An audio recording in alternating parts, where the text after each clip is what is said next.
So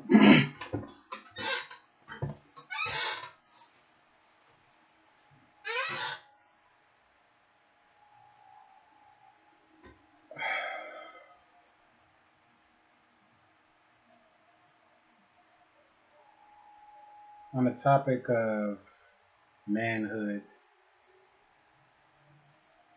and just the subject of it,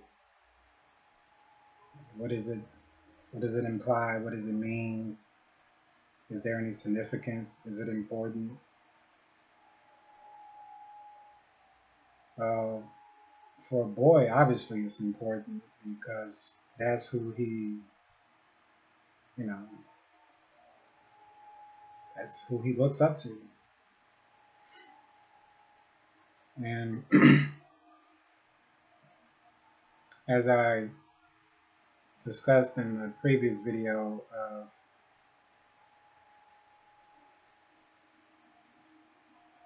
and the environment that I grew up in, it was, it wasn't shown to me. I had no one guiding me towards manhood. I wasn't acknowledged as a man by anyone in the environment. And so you could say it's like I didn't have any parents. I had parents in terms of coming into the world as a baby and as a boy.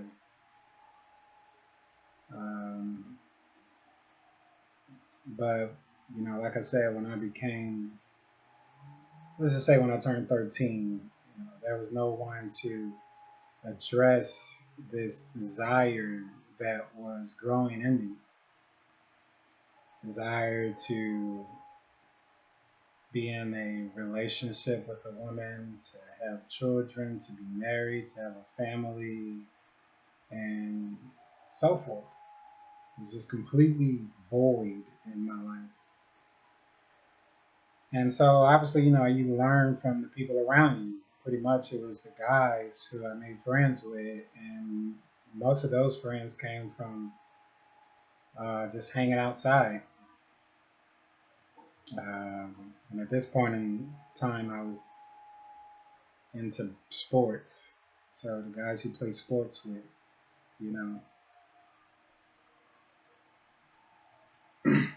had this desire to, all these feelings for women, and I'm just so obviously shy, and I didn't know how to process them. I didn't know. It's like the world made me believe that, those feelings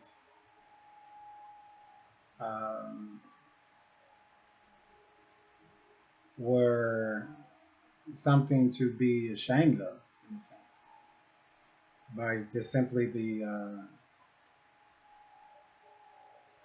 just ignoring them, because they weren't taught. We didn't learn about it in school or anything, all the way up into college. This is speaking from somebody who went all the way up to graduate level or in a master's. But the thing that I really wanted to learn was just how to be the man that will make a woman happy, will make her proud of having me in her life.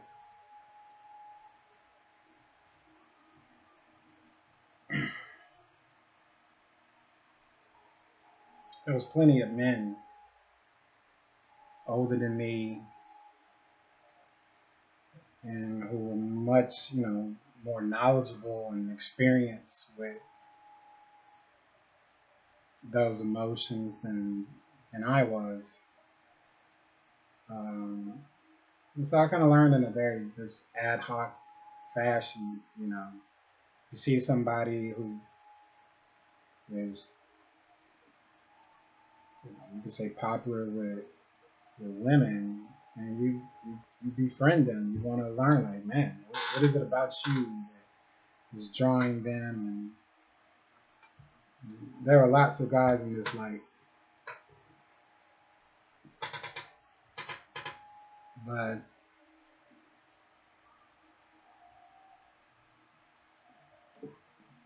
there was no central figure for us to go by, for us to take our questions, from a public perspective. It was just we was just left to fend for ourselves, and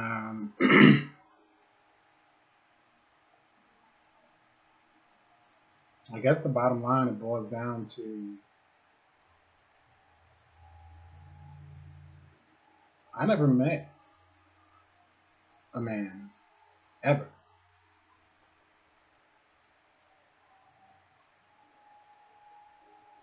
who I could give that title like that's the man, that's a real man, or that's the man that I on every level want to be. Because there are factors like the only man that I really looked up to were the men, like I say, who were just popular with women. And there were lots of factors that, disqualified them from being a universal figure. Maybe they were taller, maybe they had certain features that were popular at that given period of time. And it was just based on, superficial, some of it was based on superficial factors.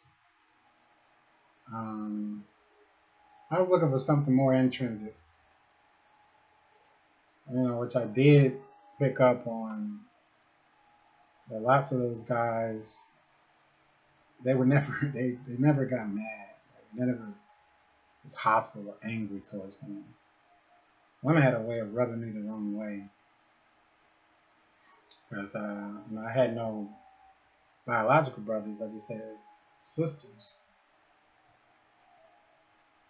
and basically I was raised being no difference from them, so I was treated the same as them. Say if we wanted to do something as a family, hey, what do we want to do? It's always 3-1. We'll always go with the majority. Girls want to do this, so this is what we're doing. Always, at least from what I can remember. Not always frustrated me. I just felt like something was not right. They don't have the same interests as I have. So it led into a lot of just disputes and arguments. And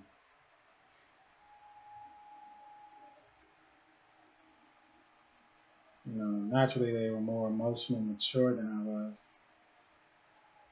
And they would just be, not to say that they were doing it maliciously, but they could just come at me all different ways on an emotional level that I didn't even know what was going on inside me. I didn't even know why I was feeling the way I was feeling. I just knew it didn't feel good. It didn't feel right. So I was always out the house. Always, for the most part, out the house.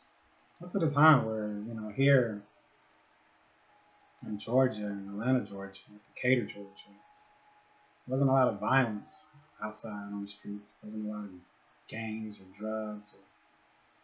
It was pretty much safe. There were lots of fights, but you could always see how to avoid them, and you could just study them. Like, wow, these people are fighting. What went wrong? What to learn from it?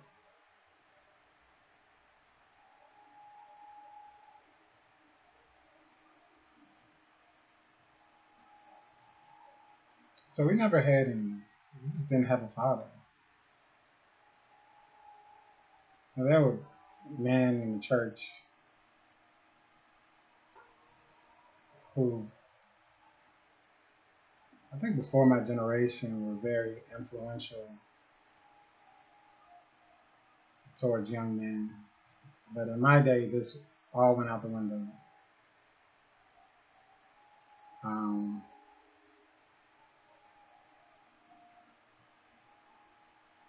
because they wasn't talking to us about,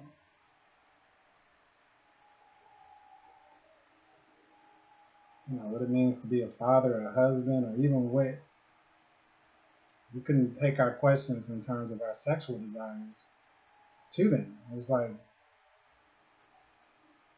it was just kind of wait until you married, but there was no guidance on how to get married, or what was that, you know. Okay, wait until I get married, but how am I even going to be attractive as a husband? I don't even know why a woman would be. I mean, really, like, I had no idea that,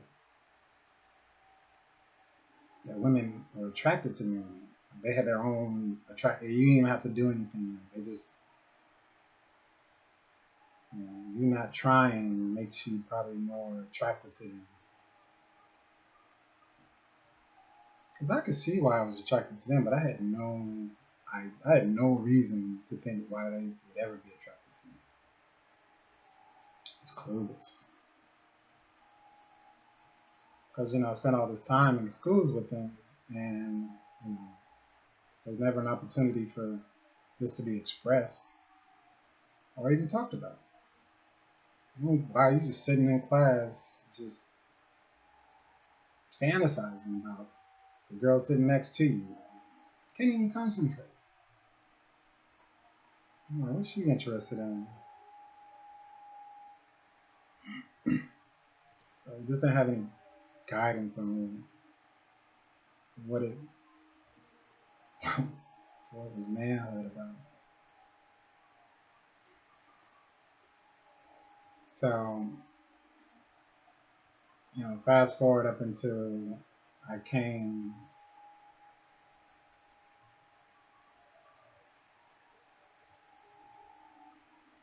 to B'nai Baruch. But I should say before that, like I discussed how guys my age I was always cool with. But after the incident of dealing with, men who I just kind of looked up to on a professional level, men holding like positions of authority in society, like a judge or a police officer. When the incident went down with me being falsely accused of this crime, the trust went out the window for, like, I guess I would say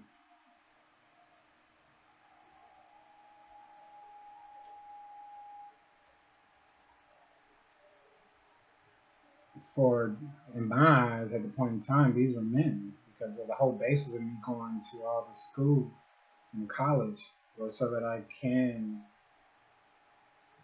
be able to be in a position so I could be of some good to the world, to the society at large.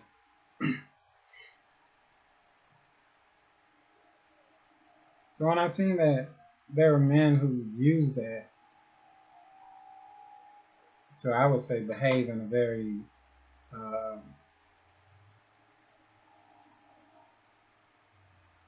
what can you call it? It was more like pathetic. Like, it was just a judge, two police officers. It felt like they was just picking on some college student who didn't know anything. Didn't know anything about my rights or anything. Just a common idea. You do the right thing and nothing bad will happen to you. So when all that went down, because in school they always was preaching about you nobody until you want to be somebody. This is what you need. You're a teacher. You're somebody. If you're doctor or lawyer, you're somebody. But you right now, you're nobody. You're nobody important. You're nobody worth us giving any attention to or respect, or just really all the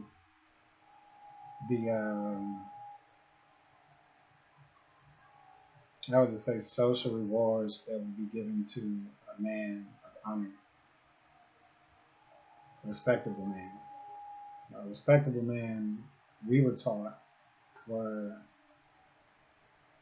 people in professional positions. So when that whole thing went down with the court, it put me on guard. And really from that point on, I began to challenge authority from a verbal point of view, not physically, obviously, but if I could speak and question anytime the opportunity arose, like I would take full advantage of it because I felt like I lost that fight. It was like the first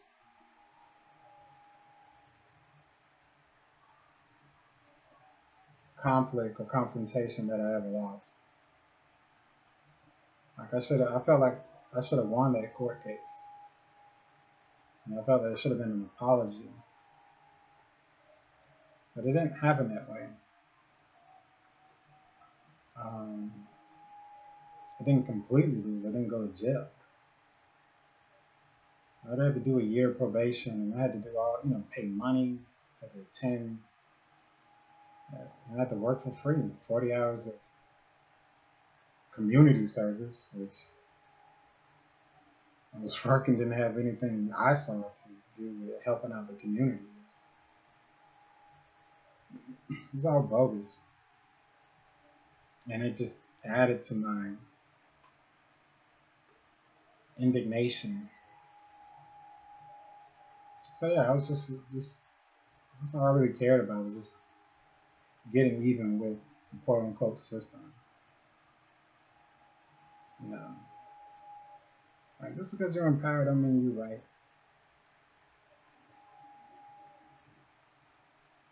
And I began to pay attention to how not all people, but the ones that abuse that power. And anytime I saw this kind of abuse taking place, it's like I couldn't control myself. I just had to say something.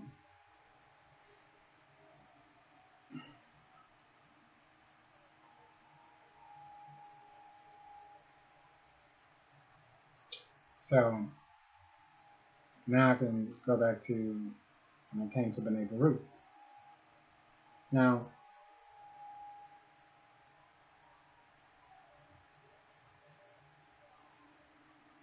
what was interesting about this group was that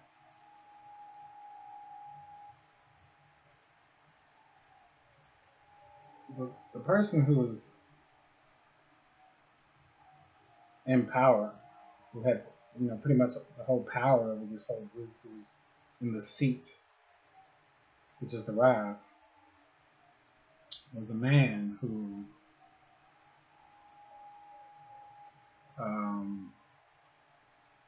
made himself available. Like it was, to me, it was like bait. It's like, oh, just find something wrong about this guy and challenge him.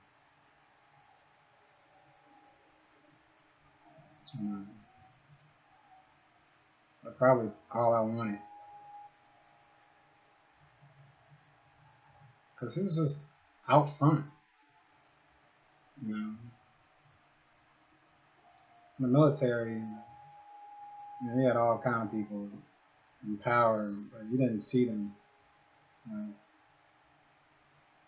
There was only one occasion where I had an opportunity to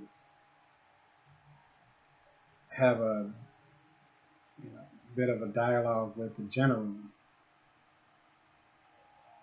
I was an enlisted soldier, a low-ranking enlisted soldier,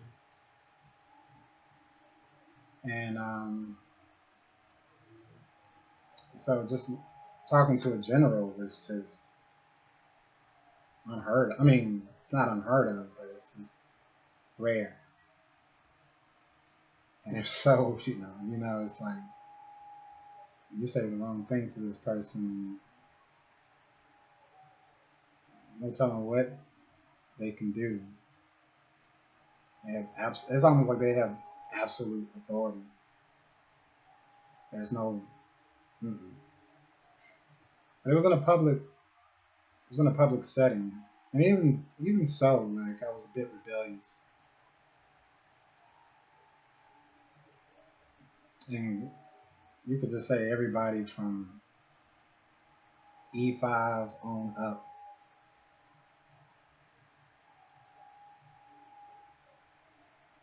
You know, I would just like if what they said wasn't making sense, I would question it. And if they were giving out false promises, I would definitely say something. So I experienced lots of fights, lots of political battles, you could say. And I learned how to balance this. In the political arena, there's a rewards and punishment. You don't care about the reward, and you avoid punishment. It's like a middle line that you can operate on. And so, they can play dirty, obviously. So, but that was my way of basically, you know, there was just no men that I could look up to. And I guess the way that I figured that I would meet the man is, if he could take a shot or two.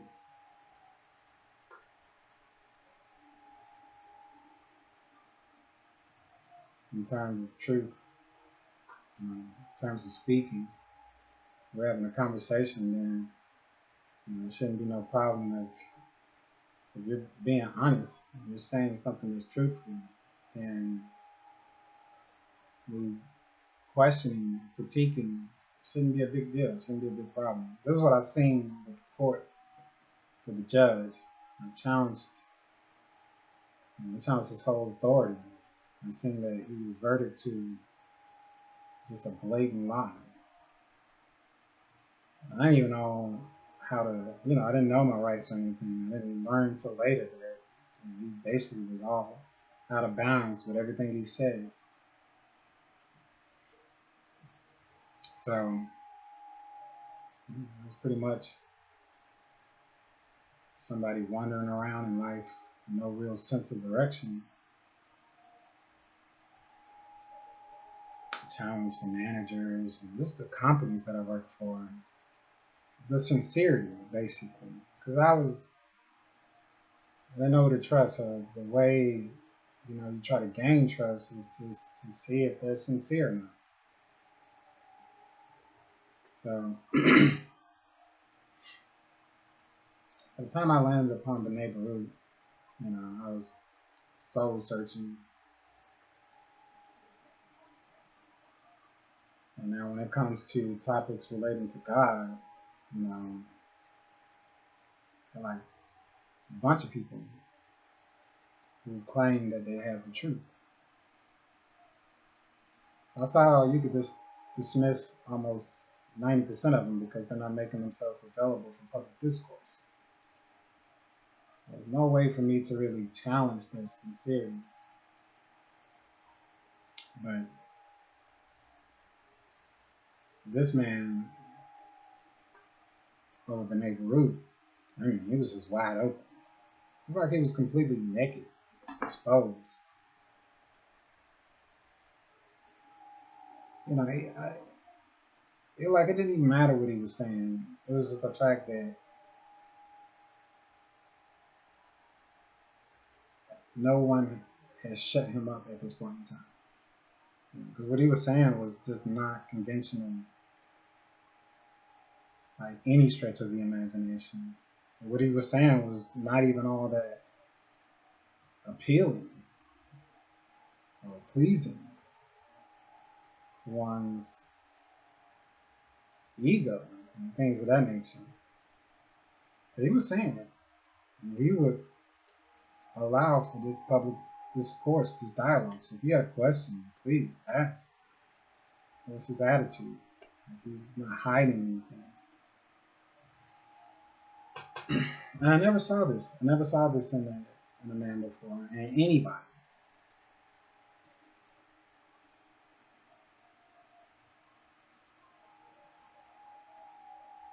And he would take questions from people who were physically in the room, and even people virtually. You didn't even have to physically. And they had translators. You didn't even have to speak the same language. You didn't speak English. I'm like, so you really just opening yourself to the world. You're saying this is the truth, and anybody in the world. And he would go to these places, North America, Europe, South America.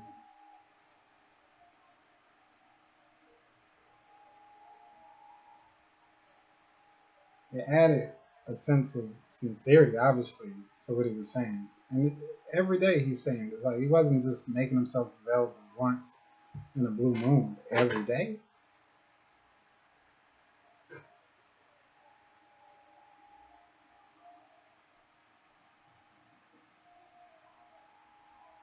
I mean, I may say something today, and maybe I don't feel the same way the next day. Especially if I'm telling a lie. That's the one thing. I just knew that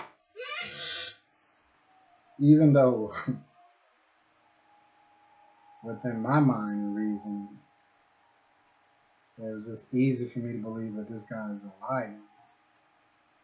The consistency is what was keeping him in the game, basically. Like, I'll say it today, I'm gonna say it tomorrow, I'm gonna say it the next day. Like, well, how long has he been saying it? So, well, we have recordings going back 15, 20 years.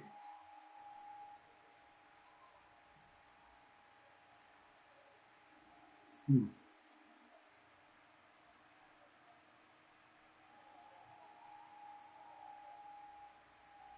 What he was saying was just unbelievable. He was saying, like, everything that happens in life comes from one source.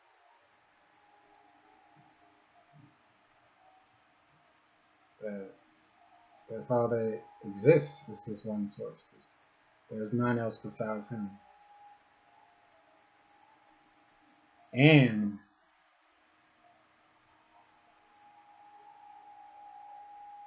he's good. That was, I could buy into the, maybe one source in life that everything originates from and comes from. Most people have that as part of the religion that they practice in. There's plenty of what they call monotheism, religions. But for him to say that he's the good that's good, it was like it was laughable to me. I'm like, yeah, maybe he don't know about slavery. Maybe he don't know about maybe he don't know about me and all the stuff that I've been through. I had plenty of experiences in life. Plenty is an understatement of experiences that I felt were not good at all. But he was saying it, and it would make it seem like it would be such an easy thing to dismiss.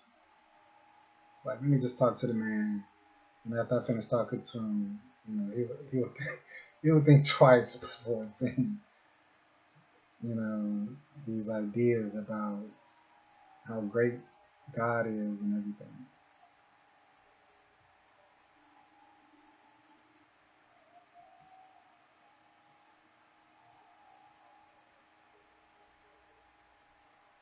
I was ashamed of my attitude towards God. I wouldn't tell anybody.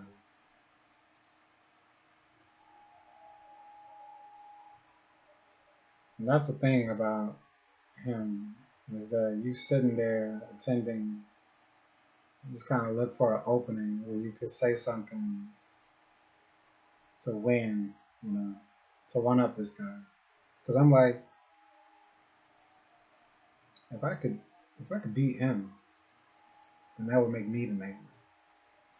All that he's been doing, I would become, you know, because this guy, you know, you you had to give him that he had heart, you know, bold, and this guy was strong. If anybody knows how it feels to speak in public, to speak to the media, anybody had that kind of exposure, speaking in an audience of over 5 or 10,000 people, but if you're speaking with the media, it goes out to the world. So in platforms where your voice can be heard to the world, he would say these kind of things. You just told the world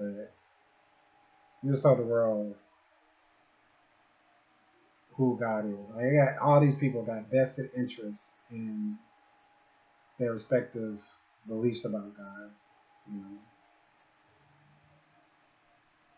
We don't want to go back in the day where it would be considered heresy, guilt for saying something against somebody's belief. Not that he was saying anything against somebody, he was just stating what he learned and what he discovered. And if it went against somebody, then, okay, well,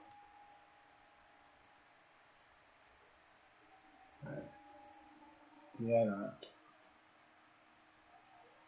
anybody could ask, anybody could question, and plenty of people.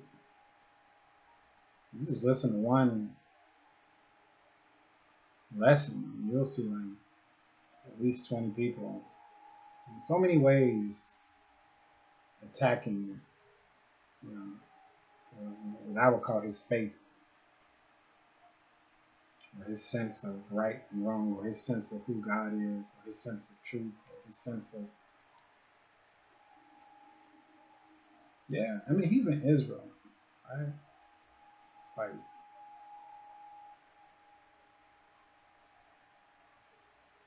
that's not,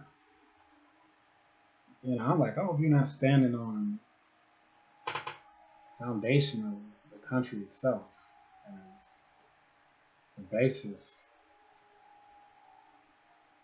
for one's morality.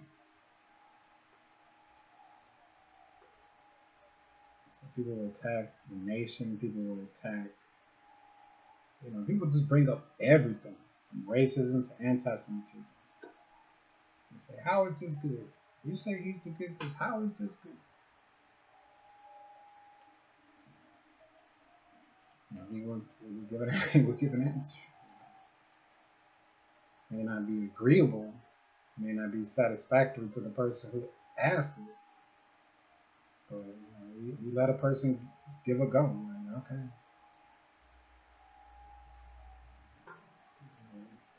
Most people in that position wouldn't even be listening to common folk voice their opinions or ideas.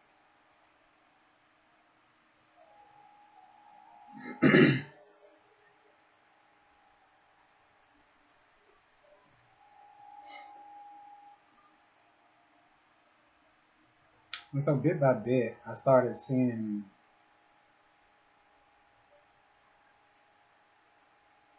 like this as, some kind of virtue that I never saw before. Because he never attacked the person who was asking. He never attacked them back. He never belittled them. He never. He could easily crush the person who's challenging him. He would say, "Who are you?" You know, in done. You know.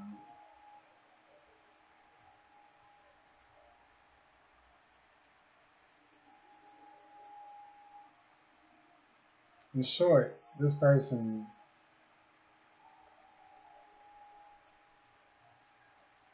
started becoming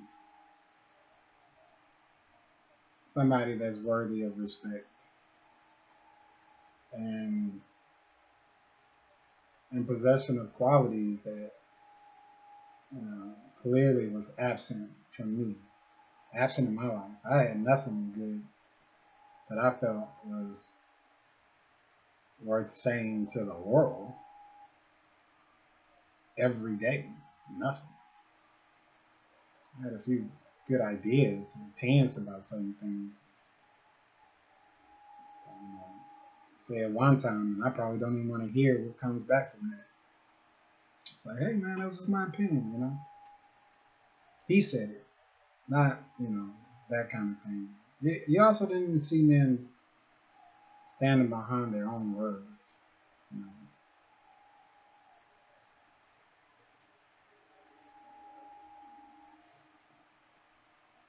Now it's not like this man was making himself the center of attention too. That's also another thing that was easily observable. Is that you have to think like on a pride level.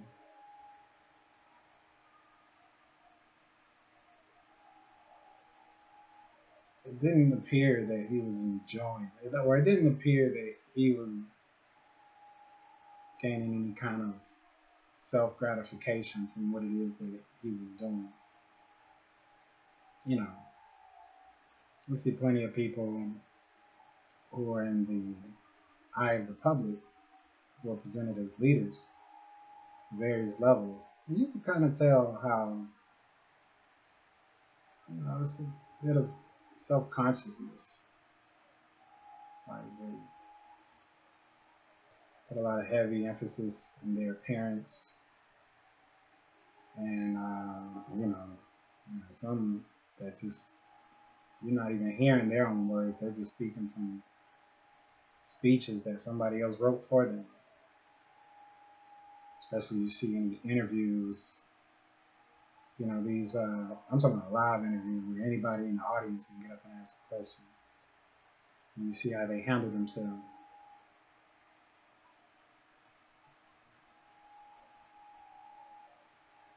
And so I couldn't see I didn't see an opening in this guy. I didn't see any way to attack him. Matter of fact, it was almost like he wasn't even there, you know? He was talking about this method that he came across and who his teacher was and who his teacher was and who his teacher was. And all these men who came, they were already dead. So they're not getting any fame or recognition. And when they were alive, they didn't appear to receive any wealth from the materials that they were publishing. You would be hard pressed as to like, what did they gain from them? Some appear to be absolute failures.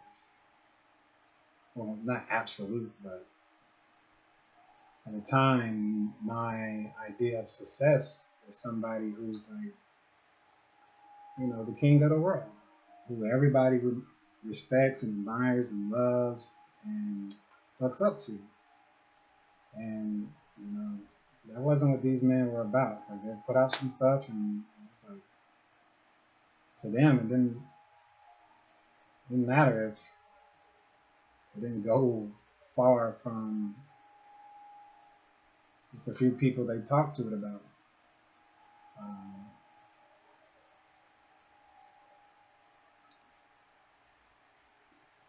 He was like, well, what did they, you know? But clearly, what was evident was their devotion towards what they were talking about. And they were talking about God, whatever, whoever, however. That's the most controversial topic.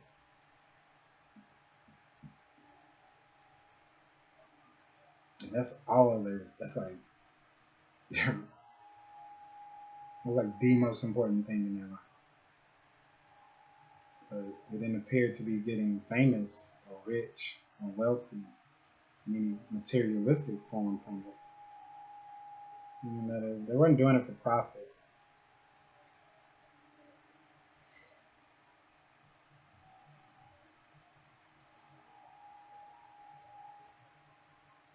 So I'm looking at this man and like, okay, what are you getting from all this? Like, are you getting some public attention? Okay, maybe that's enough. But I didn't, because mainly he was just talking to God.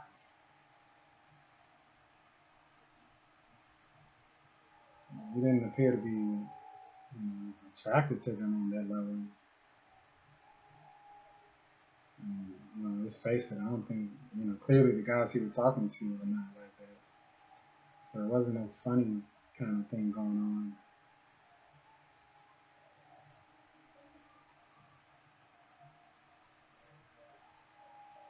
So I just couldn't see what, it's like, who is he? All he's doing really is just talking. If he's not talking to his students, he'll say a few words on certain texts that they were reading. Like, out of all that national exposure he got, he wasn't busy going around doing interviews with, these popular, known. He did an interview with Larry King. And, most people will be all in the circuit. Okay, next is Oprah. Next is going to be on the late Jenny Carson lot. Whatever, whoever the people are watching, he would not appearing in those. Like, he didn't care. It's like, okay, he could easily have been led to pursuing fame, but he would just always go back to his students, just be talking to them about what was written in the books that he was pointing to. He was like, "Don't me, I'm nobody. What's in these books is where the truth is at."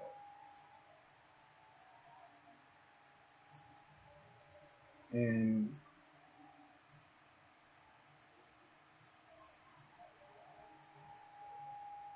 if you read some of the books,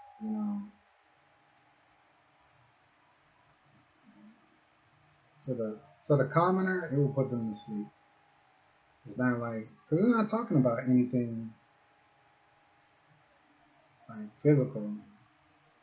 I'm telling you how to become a millionaire or a billionaire or how to be popular with women. It wasn't something that you could really sink your teeth in and challenge him from a knowledge point of view. So it was just, you know.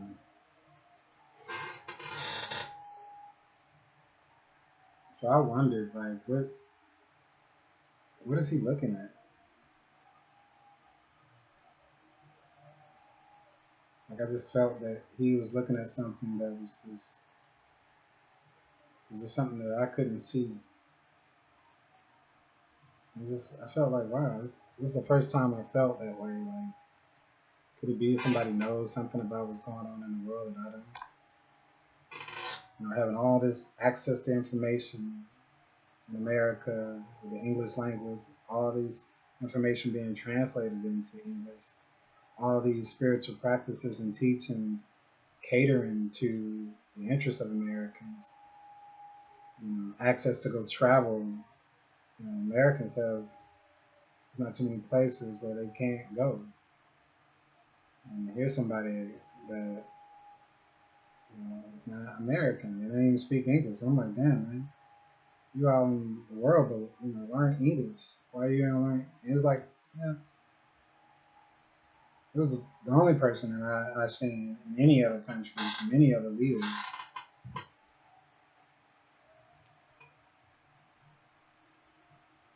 who you could say like did not bow down to Americans. They didn't bow down to just the English language.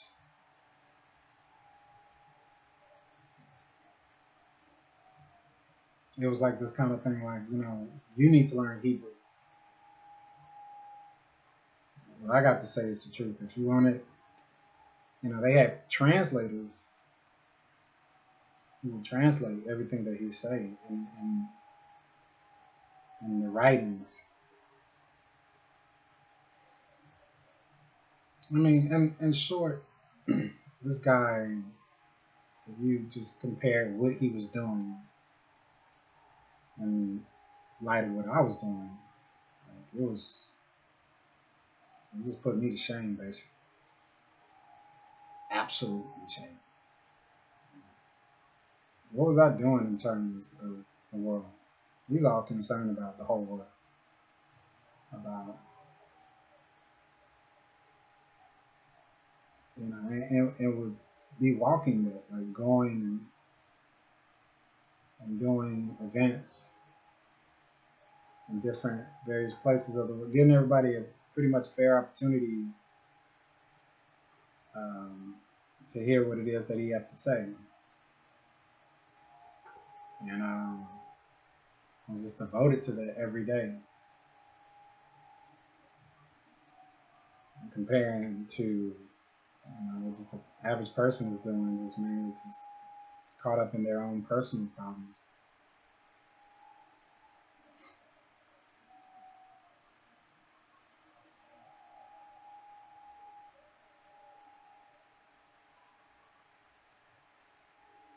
And I guess for me, even though I didn't admit it at the time, but clearly it was somebody that I could look up to. I was always interested in a person's qualities, their intrinsic qualities. And that's just natural going in an underdog position. I can't dance, I can't slam dunk a basketball. So if I'm gonna be known to the world, it's gonna have to be something that has to do with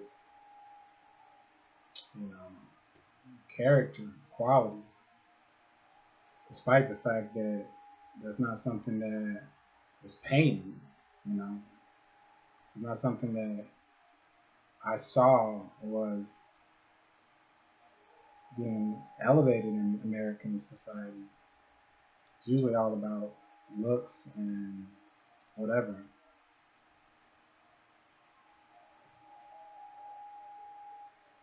But I felt that at a job or in a group, it would come in handy, and it would be beneficial to any group that I would be a part of. So now the thing about this guy is that he was just completely opposite from me. From all practical purposes, I was ashamed to tell any of my friends at the time that I even admired him. He was white, he was Jewish, he was Israeli, just the average American or black guy. It's just laughable. I knew with them the main thing was like, is he pulling women? How many women he got? Because that's all we knew. That was our road to trying to prove ourselves to be men.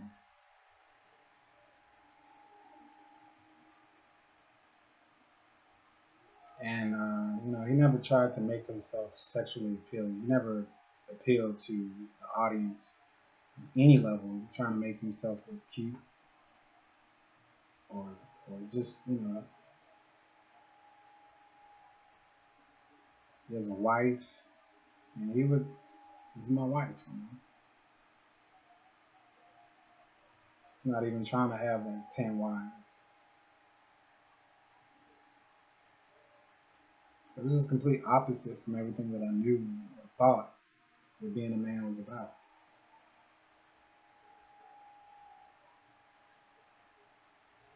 But,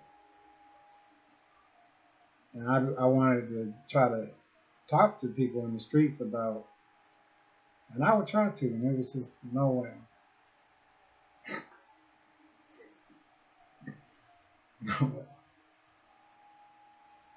Women and men, I'll try to. At first, even talking about God, it's just like, it ain't happening on the streets.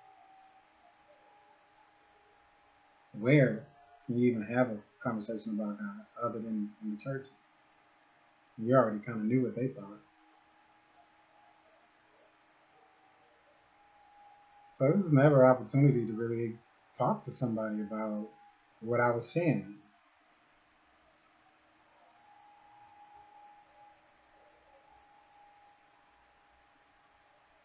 Not nobody in my family, not my father, uncles, nobody. They already knew who God was. It was a closed subject. But clearly I saw that whatever they knew about God, it wasn't something that was driving them to be talking about it every day, sun up to sundown. It wasn't like he's just giving one 5 minute time. He's getting how many hours? Probably 6, 7. It's like, man, you really love God that much that you that's what clearly marked the difference between this guy and everybody else.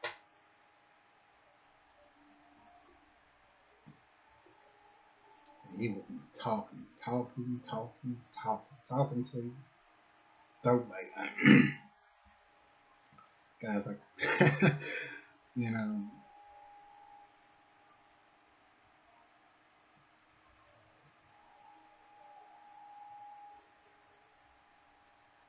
But it become apparent like what is there good to talk about in the world that is worthy of everybody's attention.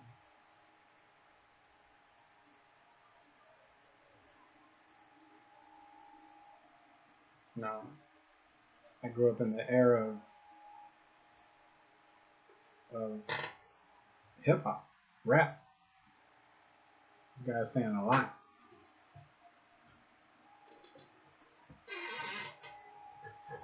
I remember I used to be all into Tupac. Whatever he had to say, like, yeah, damn, he got a lot to say. This guy ain't talking behind a beat. Ain't nothing to bop your head to. And he not, say like in the churches that I attended, the person who would talk once a week, maybe twice. Say maybe just 4 hours a week. And they would be yelling, screaming. We'd be kind of putting on a show. And it made it like, wow, this person is filled with something that makes maybe what they're saying is true. I don't know.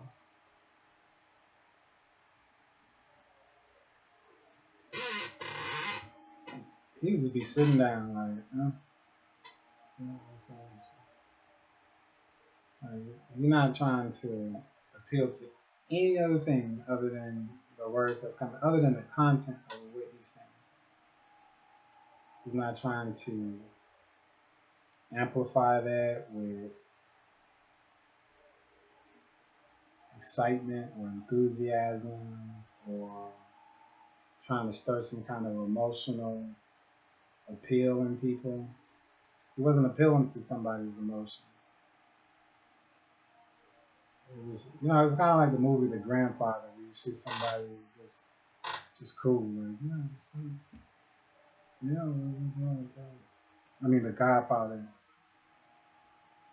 which is interesting because that would be a title befitting. Like he was the man or the father to walk me into who God is.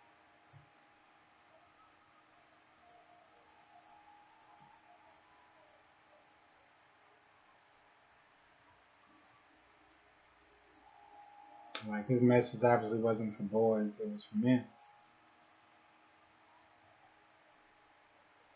And just a different kind of man that his deeds, his actions spoke louder than his words. Whereas it's the other way around. Every other man that I met, their words was pretty much the only loud thing about them.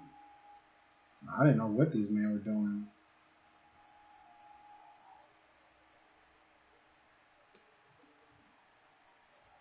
When they were not giving a speech. And it would always be a speech. It wouldn't be, say like in the church, it was never a Q&A. Unheard of. You're going to ask a question about what he said? No. So it was always speeches where somebody is talking at you. Just at you. Not with you. Not to you. Subtle difference. Especially, because somebody could write a speech and say, hey, go say all these things, rehearse it, practice it. Actors do this all the time. But can they respond to public inquiry? How did the people receive your message or your words? And can you expand on them? Can you elaborate on them? Can you provide clarity? Can you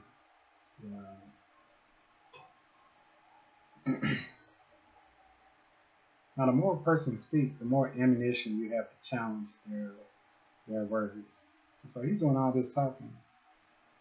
And so already what became obvious is that you're going to challenge this person. It can't be on theory.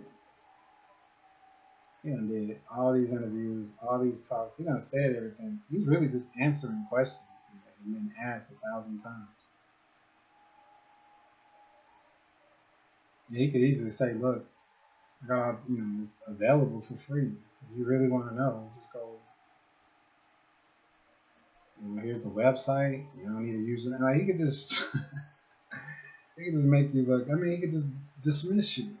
It was really at his mercy if he even allowed the question to be taken into consideration, because he's, thousands of people in attendance, people giving their attention and time. And he will give the center of attention to anybody for them to, people get up and say, people get up and just, that's how you know it was like uncut, raw, live. It was like real reality television that you can ever think of. I mean, people would ask some questions that, in all practical purposes, you would be like,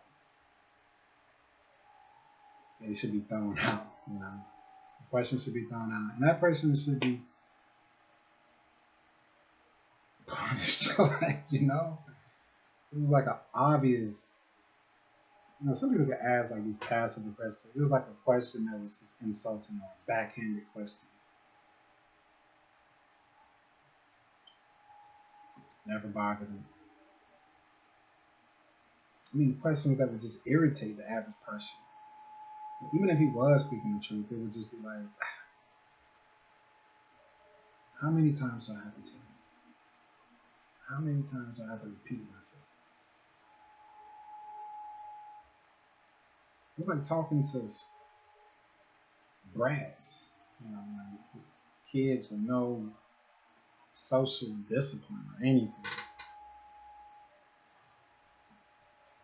To somebody who's listening and observing,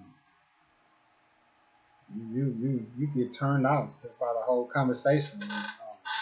Oh, what's this person thinking? And that's another thing, is that you start learning from the people. You start seeing how people really are.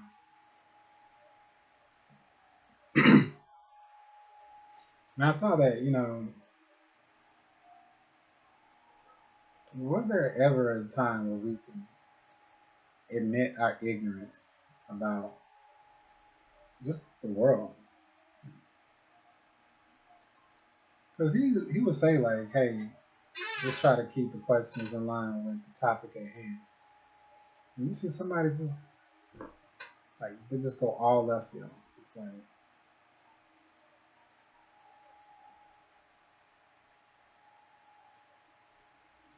it would be like to any other person, it'd be like insulting. It's like if I'm holding a class talking about botany, and this person want to talk about astronomy or something.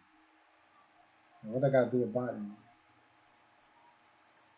And he answered he it's like, it takes a very, this is called gentle. I guess this is the, the, the one quality that became like, this was a true gentleman. Because everybody listening would clearly be like,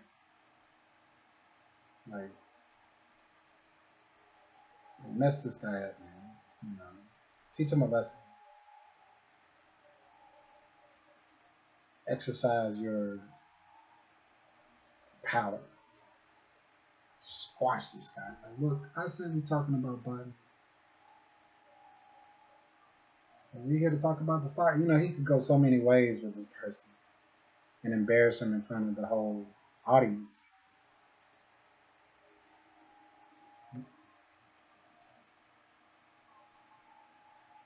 But he would never do. I mean, he would even be like, "Yeah, astronomy. Yeah, and then go back to botany. He would just. It's like you seen that, like, he saved that guy.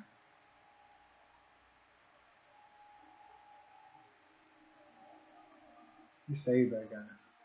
He saved that guy from public humiliation.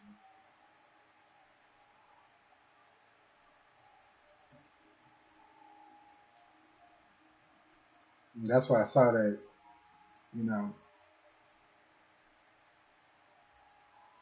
he ain't he ain't up there talking for any self gratification, because he could have easily made that guy look like an ant and him look like a giant. And based on the line that I told you I'm right and you're wrong. I told you I was right. He don't have that attitude. I told you. Yeah, I told you, right? I told despite the fact that everything he's saying is,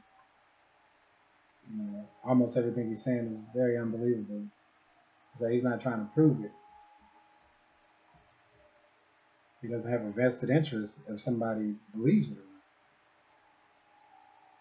It's as though he would be content, like he wouldn't bother if nobody believed him. And you can go back and see the roots of how this organization developed. It wasn't like he inherited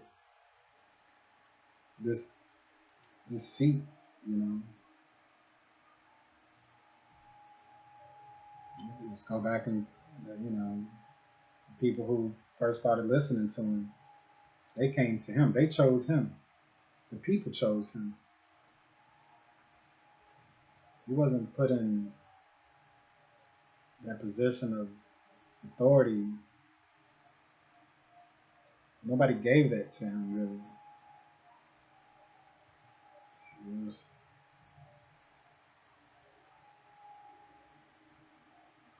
which I never really saw how a true organization ever formed. You always just see the tail end when it's already formed, it's already established, and they're already operating. And there's a leader, and you just say, oh, you never, I never saw it. How did this group come together?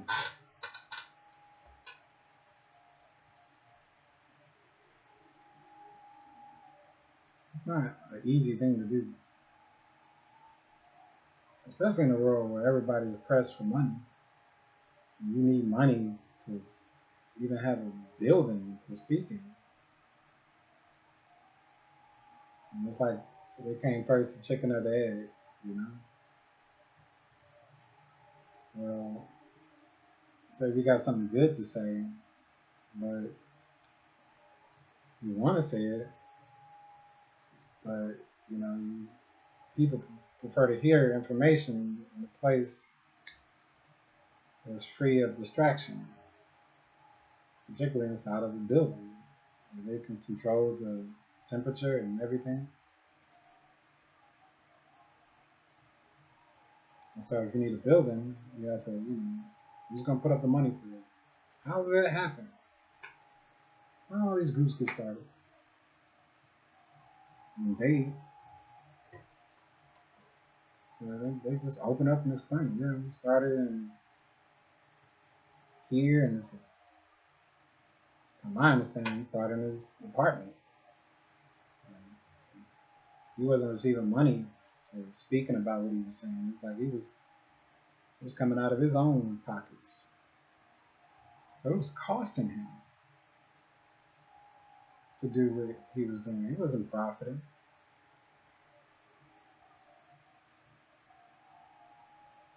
And so you're like, yeah, okay, I bet if I really investigate the organization, I'll find some dirt. I went all through that organization, all through the building, everything. Everything but look at their tax records.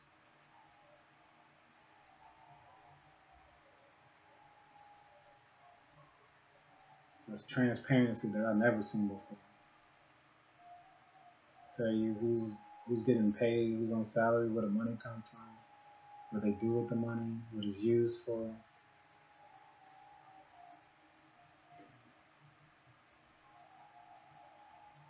And nothing is concealed. And this person is not like some rich person that can say, okay, I want to buy your time and I want you to teach me everything you know and personally. I don't want to be around a bunch of people. He's like, no. Every time he speaks always in public. There are these one-on-one lessons, no matter who or how much money the person has. So you'll have a millionaire sitting next to somebody like me. It's like in that group setting, all the students are equal.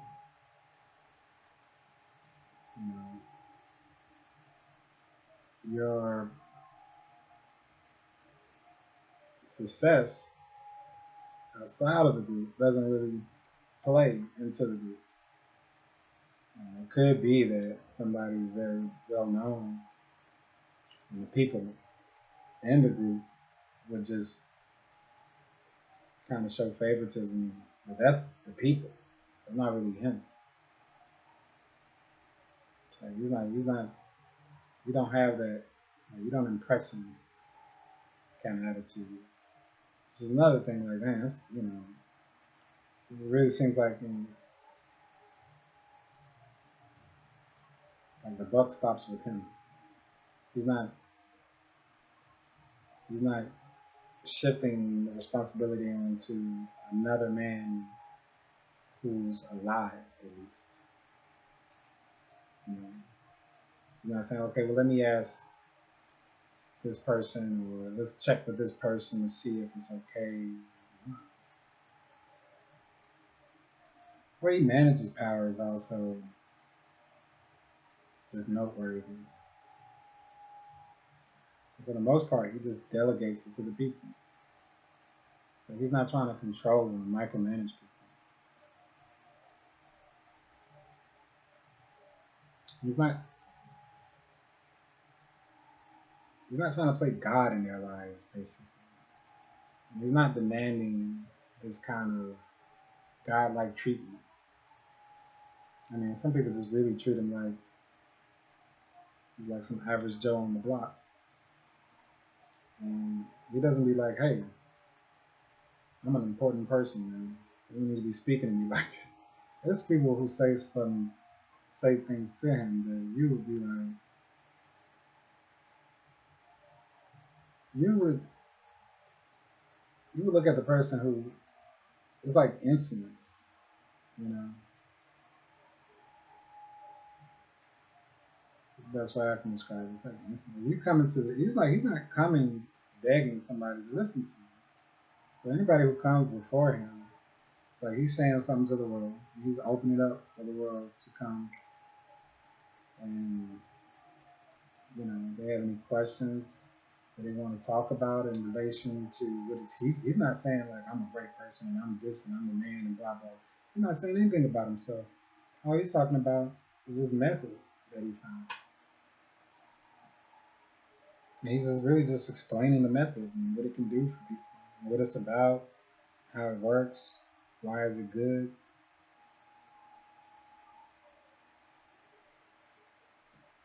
So if somebody comes to him, there's a certain level of respect that has to be taken into consideration. You know, like, okay, I didn't ask you to be here. If you got a problem being here, then I'm not. I didn't ask you to be. I'm not even asking you to stay. I would encourage you to stay for your interest, not for me. Like, I don't need you to believe me. It's his attitude. And so when people come at him like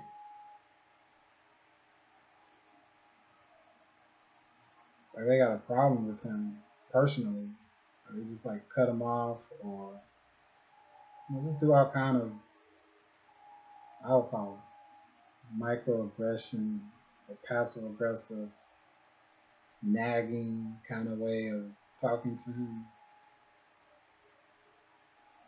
He'll give an answer, and the person asks the same question. He'll say it differently. You won't even say the same. It's like he can approach it from different angles.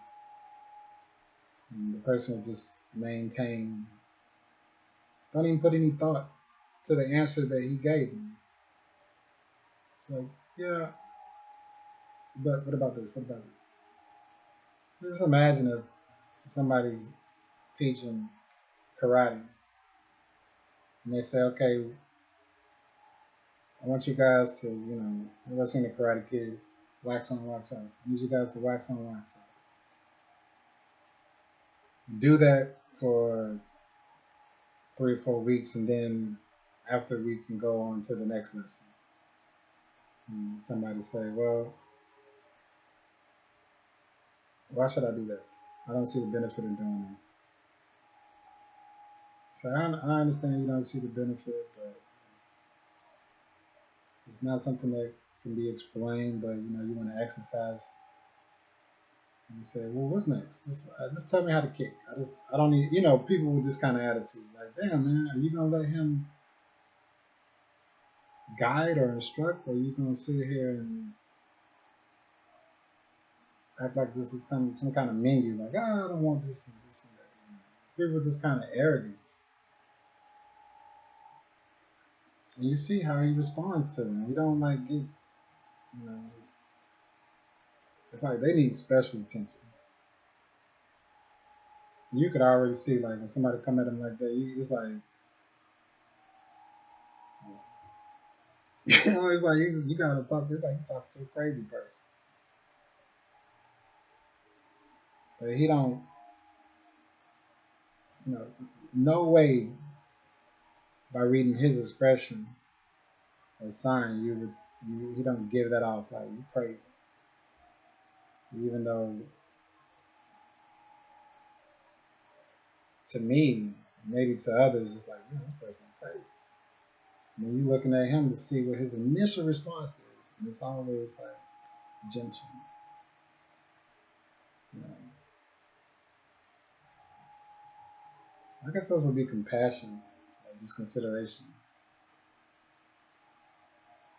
And oftentimes people say and act out in ways that don't really represent how they truly feel, but that's just the only way they know how to express themselves. So he always gives people the benefit of the doubt, and and he's not like a pushover. You know, some people just really keep pushing him, and he was just saying, "Hey, look, enough of that," you know. And he will always speak from their point of view. It's like if you want to learn, you know, I don't know, if you're not gonna learn anything that way from anybody, not just me, just from anybody. Go attend a university class with this kind of approach and attitude, and see where. If you're already full of knowledge and you know everything, then how can you be open to receiving anything new? You don't say cliche things like he's reading from some quote magazine or something like, you know, some quote website saying a bunch of catchphrases. He just say things from his own words.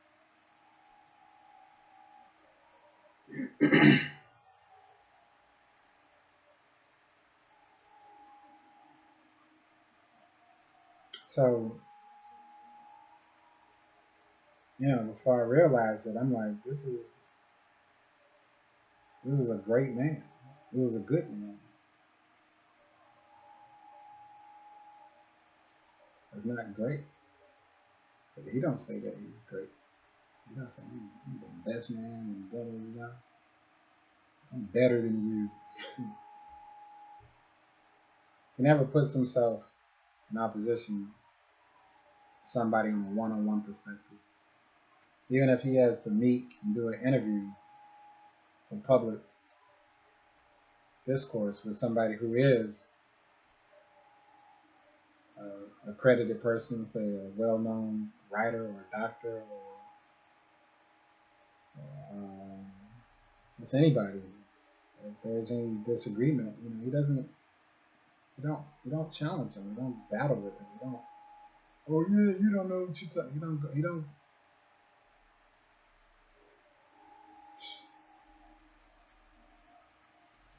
So,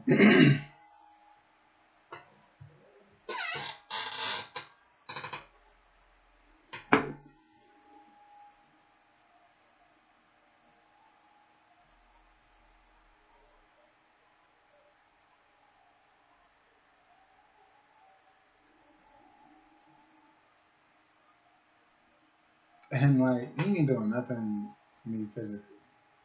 I gain nothing from following him, in a sense. You know, problems that I face are not the problems that people in the physical environment that he resides in face. You know, by far, there are some similarities. But he can talk about racism.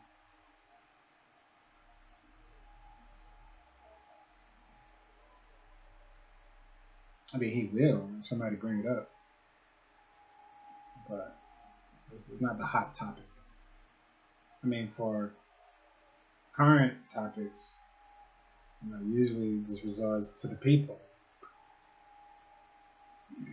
They have had a public discourse on racism, which I was like in my seat, like, whoa, man. It's like, can you imagine? Just white Jews talking about racism. I've never seen such a thing. Public discourse. To a white man. Man, what do you think about racism, man? Hmm? Are you racist? That's what everybody want to know. Is he gonna slip up and say something racist?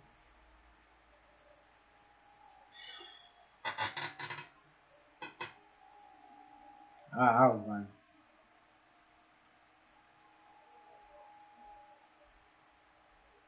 I was praying. I hope he didn't say nothing that would be offensive. You know what I'm saying? Like, I'm not following him for any other purposes than these qualities are just, that's something good for every man to have. The qualities that any woman would die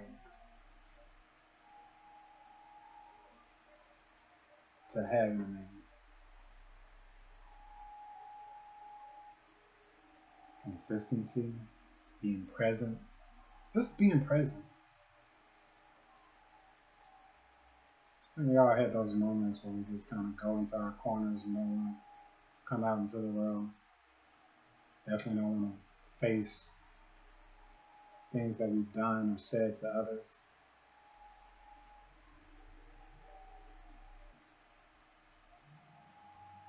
So this man didn't have any shame in anything that he was doing or saying.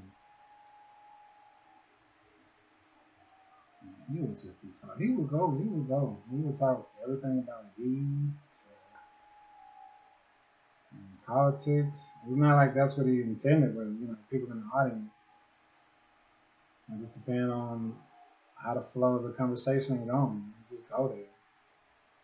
You just say some things that would just cut through the core conventional knowledge that people typically hold as true. Things like, I can't believe you said that. It's a lot. So, I can't believe you said that. You think the next day he would be like, look, I just want to say I'm sorry for what I said yesterday. Like he never. He's like, what are we talking about today? Like, do you remember yesterday what you said?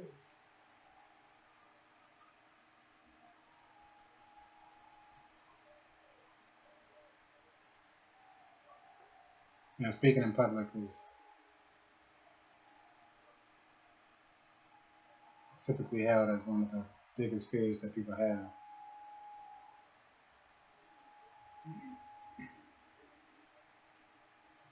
It's like swimming. Talk about it all day, but until you experience it, you really want to know what that pressure feels like. Pressure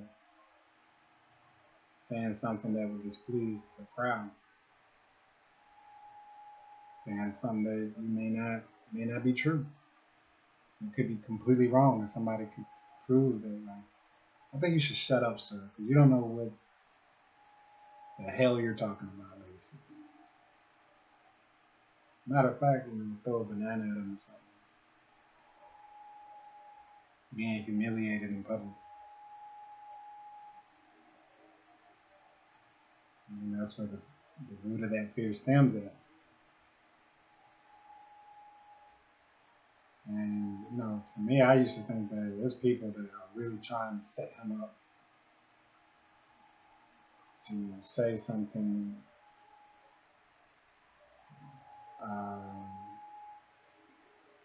that would be controversial, even something that could possibly get him killed. Are you saying, sir, that you do not agree with what's going on in America? Yes. You never be in opposition. You never try to steer people to take up a stand against any other group. You never use his platform to shame anybody, to shame other groups, to shame other leaders. which is another thing. Speaking in a way that's good for everyone. It's easy for everyone to accept. And he's considerate of his words. He's not just saying, "And I don't care what they think." Oh yeah, they can go to da da da da. You don't have that attitude.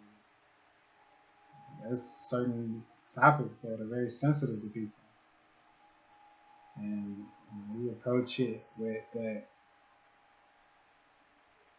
gentleness because he doesn't want to turn people off, even if what he's saying may not be understood or accepted easily. He nevertheless tried his best to make it something that you can swallow. It's like this is I'm giving you some vegetables. It may not be sweet, but it's good for you. But you want to, I don't know, you want to put some sugar on it or whatever the case may be. I don't know.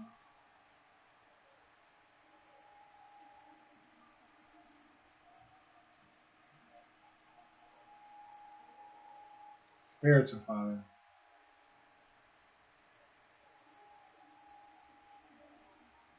a man who's only about one thing, which is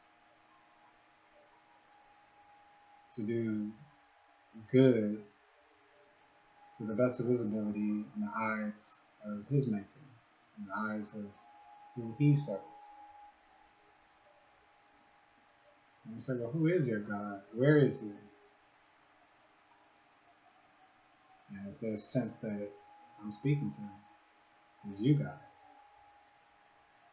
It's our soul. It's the people.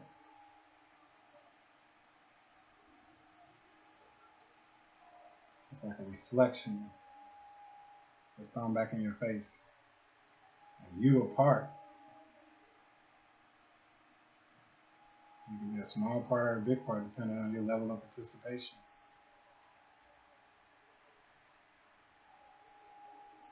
It's not me.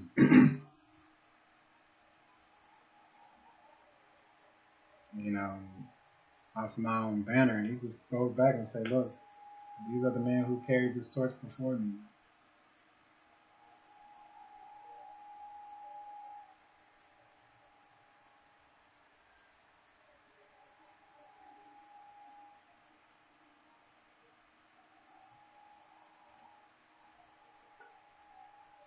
Say it's like a star. It's like a true star.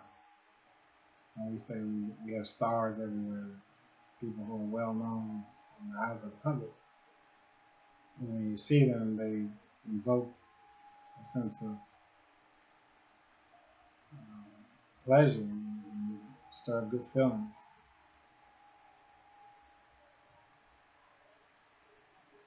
They may not be shining every day. You know, this star is lit every day. And it's not him. It's what he's building. It's this group. It's this organization. It's this society. And how the people relate to one another in this. He basically, like I say, delegates it to everybody. So everybody has a time. Everybody gets an opportunity to shine. Everybody.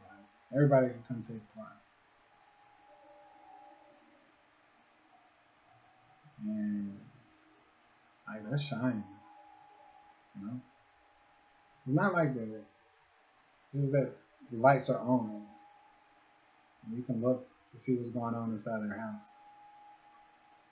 And there's a lot of groups that are not available to the public. They could be doing wonderful things. But it's not something that you could see with your own eyes and hear with your own ears. And most certainly it's not something that you can take part of.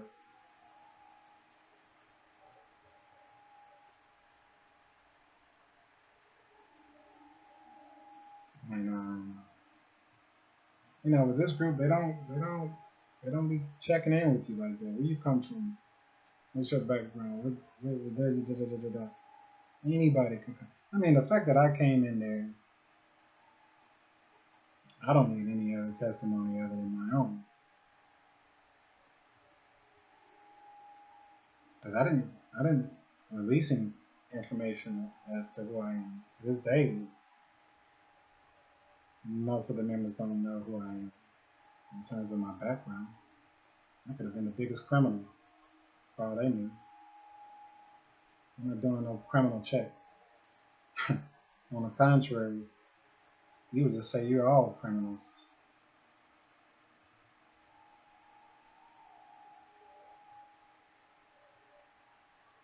On some level or another. There ain't no saints here. You know, you talk about things that nobody else is talking about. Talking about hate, love, evil. You know, the message up top is he's the good that does good, but he's by far naive. He's by far somebody that's lacking experience, real life experience. It wasn't like he was always like that kind of boy and everything. He wasn't raised to be exposed to any of the information that he's talking about. He'll tell you how he came impressive. You know, what he sacrificed in exchange to get closer to the truth, to the method that, you know, it wasn't like he heard it and it was just like, oh man, I've been following it ever since then, and blah, blah, blah. It's not like that. I mean, look at me. You know, I'm in a place where,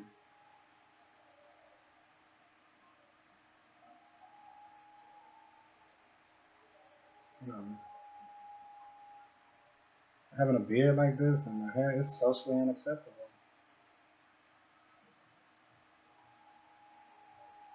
It's not like the people who follow him or study him is encouraged to look like this.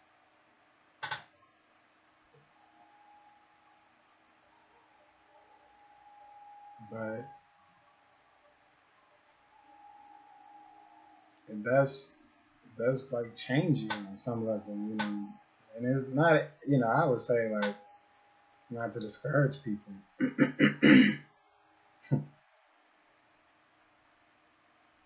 Like I hate for my body to be a factor whether somebody pays attention to what I have to say or not. You know, it's just one of those things like, well, I'm sorry, I don't have that kind of body that you know, but I don't want people to be listening to what I have to say because they physically attracted to my body. This is one of the things that just influenced me. Like I would see the man, like I got up so close and personal to the man. I would see the man give a lesson, and from the waist up, where the camera is on him, you know, he got just decent attire, you know, maybe a vest and a white shirt, but nothing glamorous. But from the waist down, he got like some tennis shoes on and some just regular. It's like, it's like, you know, you can't help but to laugh. You're like, yeah, he ain't got no hard shoes on, no shiny shoes and nothing. Like he got it's so practical. He's like, look, I'm just wearing this so that this is what he like tell you. This is what the group wanted me to do. You know? This is. I went into the group, the physical group, spent time with them in Israel. And I just come like, you know, I just got out of the bed because I didn't. So this is a bunch of guys, and they, just any. At this point in time in my life, I didn't really care about what any guy thought. So long as I didn't smell or anything, why do you care what how I look? It was important to maintain like a sense of dignity that it wasn't just some quote unquote hobos just coming in off the street. Like these were all men who had um, respectable positions in society. Like their livelihood was at stake. I'm just visiting. I can go burn up the whole place and leave. I wouldn't care less. I ain't got nothing to do with what's going on where I'm living. But they let me know, or they let the group know, like, hey, let's try to act like you just didn't wake up out of bed. So I was like, damn, man, they're talking about me. That's one thing. They would always address the group. They never point out individuals. Like you there with them sweatpants on. Like, what's up, man? People seeing you. You got people watching. So they said it to the whole group, and obviously I felt shame because I'm like I'm the only one fitting that bill. So I was like, because I didn't even come out there like that. I didn't even come with no bunch of clothes. So the group the next day, they was just giving out free clothes, all kind of like. And I was like, I think some of the guys got a problem with my attire. Can I get? I was like, take as many clothes as you want. They had it was like being in a department store. They had a bag and everything. I'm like different size. They had fold up, organized, like all free. These are all clothes that people within the group donated for the group. So now I'm seeing, I was already impressed by this guy, but now it's how the group operates.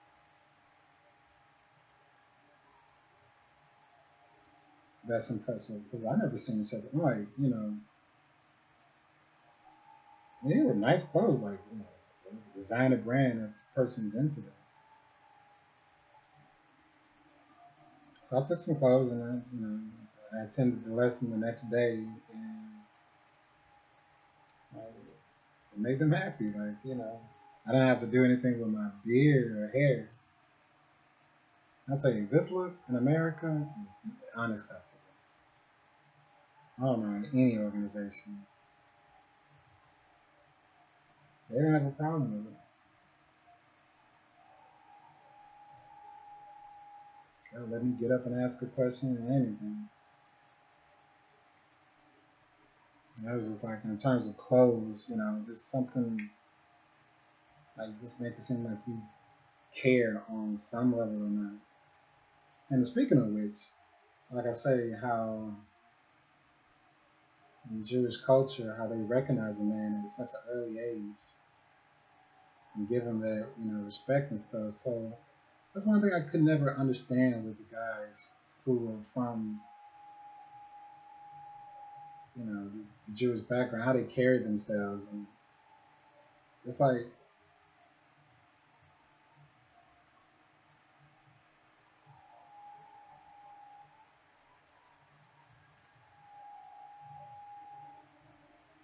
the question of whether they were a man or not was not up for debate. I guess that's the best word.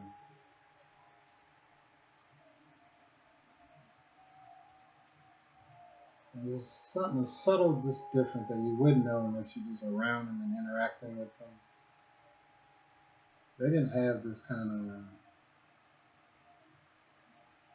self-consciousness. Just, I need to prove myself to be a man kind of thing.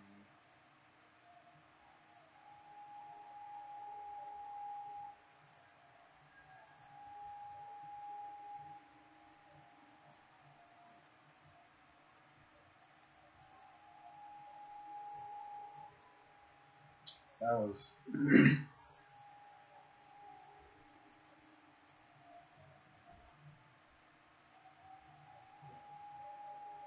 that was like sobering, sobering.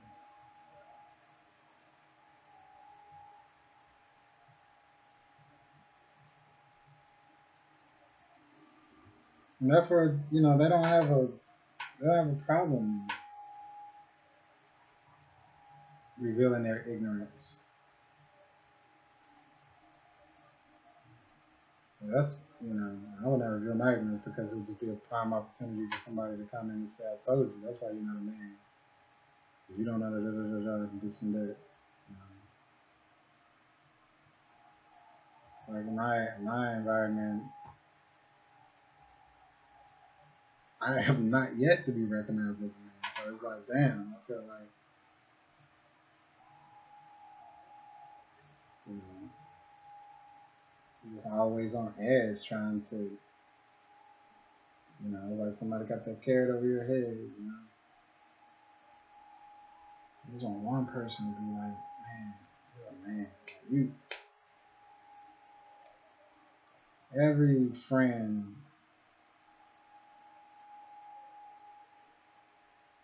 who complimented me on something they saw in me that was, a quality that they felt was good to have in a man. I remember to this day. I remember it could only have been once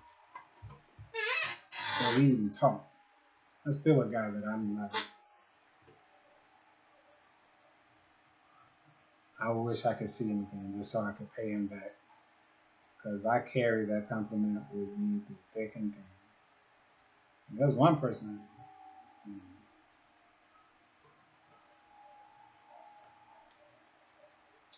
This is another thing.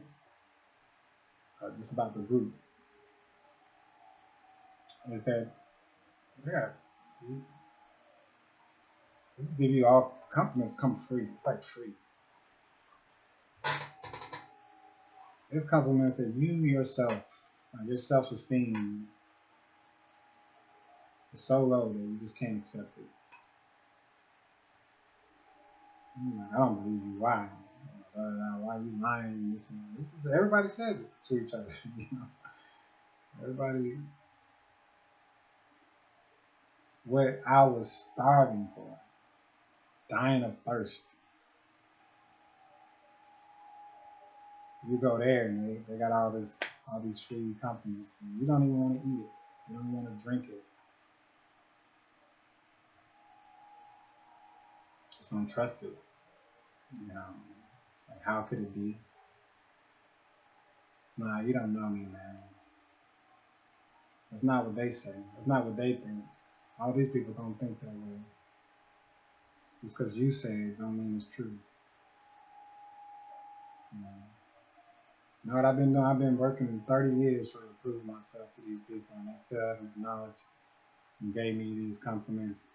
And I meet you in 2 minutes. You say,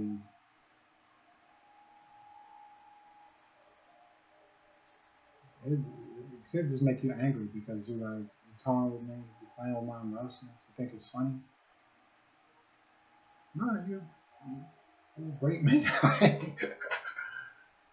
Oh, goodness.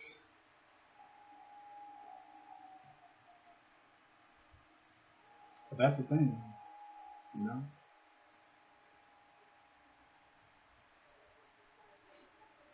I didn't I didn't consider myself belonging to that group. It was me who was judging them. Because anybody can judge. Any critic, when you watch a game, watching people, and that's all I was doing was just being a critic. So on the outside, looking in, saying, "Oh, he could have did that better," and why did he say that, and this and that. Until you are in that audience, until the microphone, you have a question, you stand up to ask a question, and then you feel that pressure, you feel that anxiety, and you see that it's not so easy as you thought, you know,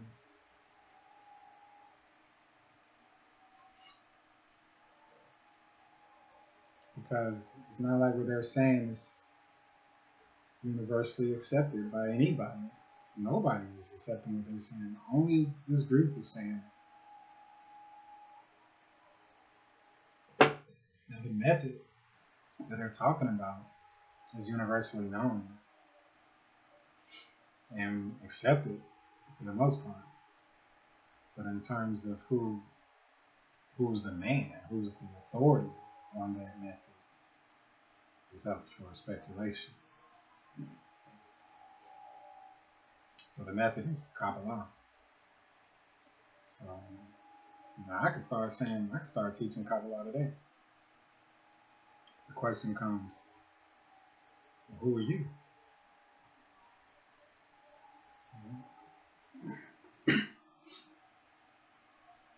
Why should we believe what you say versus, there's several people teaching Kabbalah. They're not all saying the same thing. They're not all acting in the same way.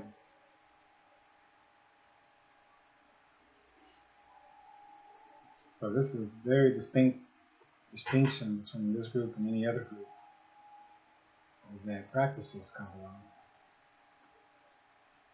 And so ultimately it boils down to the person who is leading the flock. He didn't come to people and say, look, I know all about Kabbalah and you guys should listen to me.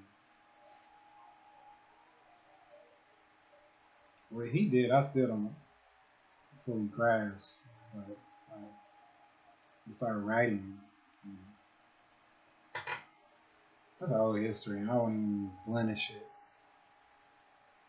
but it's there. You could just say,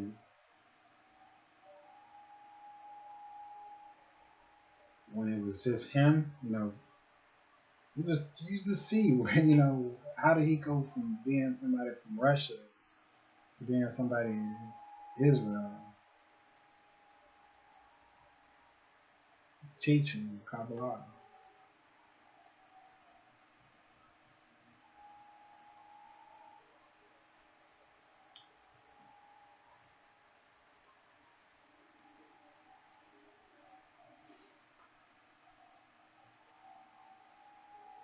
So person can make their own conclusions if he's somebody that's trustworthy to talk about the subject.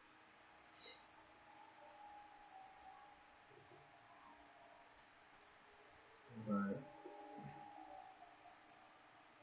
I was just a critic, somebody on the outside looking in. It caught my interest, caught my attention. At a time where I was looking at everybody. You got the internet. Open up to the world.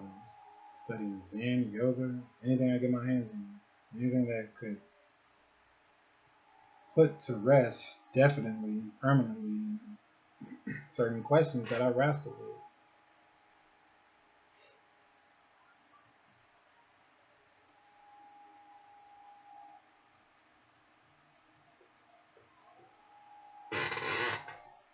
So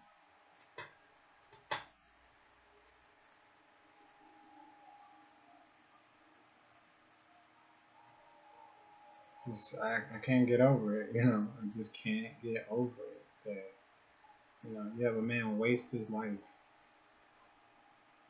trying to seek approval and acceptance from people who, one, are not in a position to give that sort of approval to him, and two, who are just equally confused and lost and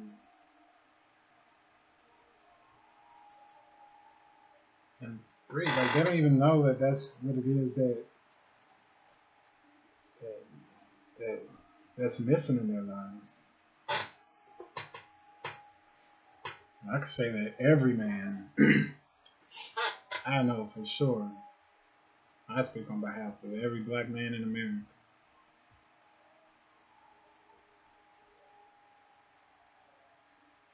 One, disrespect is like the thing that will just drive them crazy. Right? That's the one thing that they will really mess somebody up. Most people who are in jail on violent offenses, I heard or I hear or I speculate, has something to do with being disrespected. It's like they're dying from not being respected as a man. It just was not given to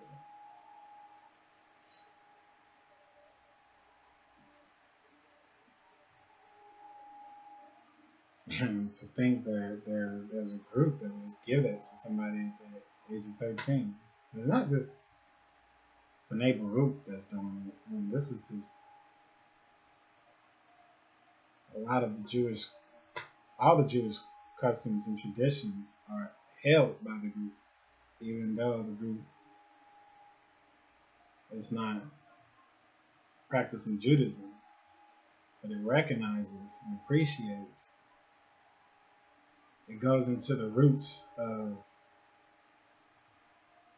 where these customs, they said there's some truth to them, there's some validity to them. There's nothing more than to serve as a reminder to that which happens to us from a spiritual point of view. So this is kind of a way to pass down from generation to generation. So maybe not everybody understands the internality of what the holidays and traditions are about, but they will be able to, by keeping the customs and traditions, that those few select wise individuals that come along will be able to shed light on. And so they keep, they'll have a bar mitzvah, they'll have these things. And that's how I got exposed to them. I never probably would have ever been paid attention to something like that. Granted, usually they're speaking in a different tongue. So, and it's not like it has strippers or something that's appealing to one's sensations. And it's always one of those things where it's like, well, it's a turn off because you gotta be born into that group. And so I don't belong, I'm not a part of that. So, but with the group, they don't appeal to that genetic factor that you gotta be born into. You came from Russia. We learned Hebrew. It's not his native tongue. So even just being a part of that group and part of that community, it was just one of those things like, hey, what are you doing? Nothing. You want to come here? What's going on? Oh, he just turned. He's now a man. What? This little kid? You're like, damn, you envy of him. Like, damn.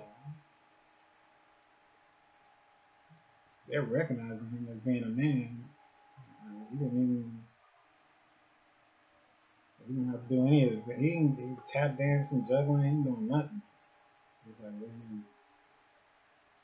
It's like, yeah. Oh, put on the Feline, put on, all this stuff that they do.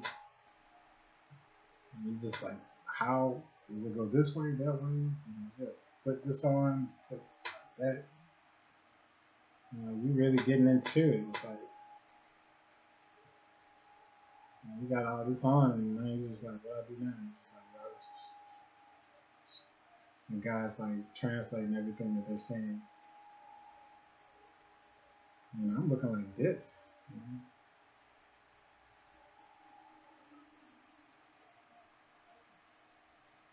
And I got that voice in my head like, who let this nigga in?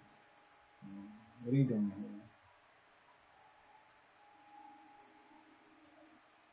Never was a part of anything important, or just invited or included on something that was, this was a big deal. They haven't brought out. I didn't even know this thing was there. It's just been in this. Like, that's the toy. That's the. It's like this. I'm like, dang, what they got that thing from some kind of ancient treasure or something, and they never touched it. I never seen nobody. I didn't even know, what was that was there because no one ever used it. No one ever looked at it or pointed to it. But on this day, they got the key, opened it up.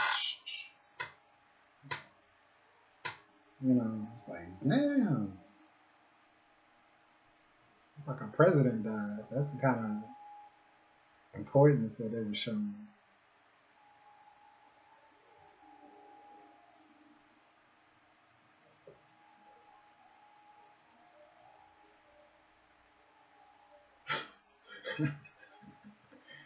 Late 13 getting all this attention.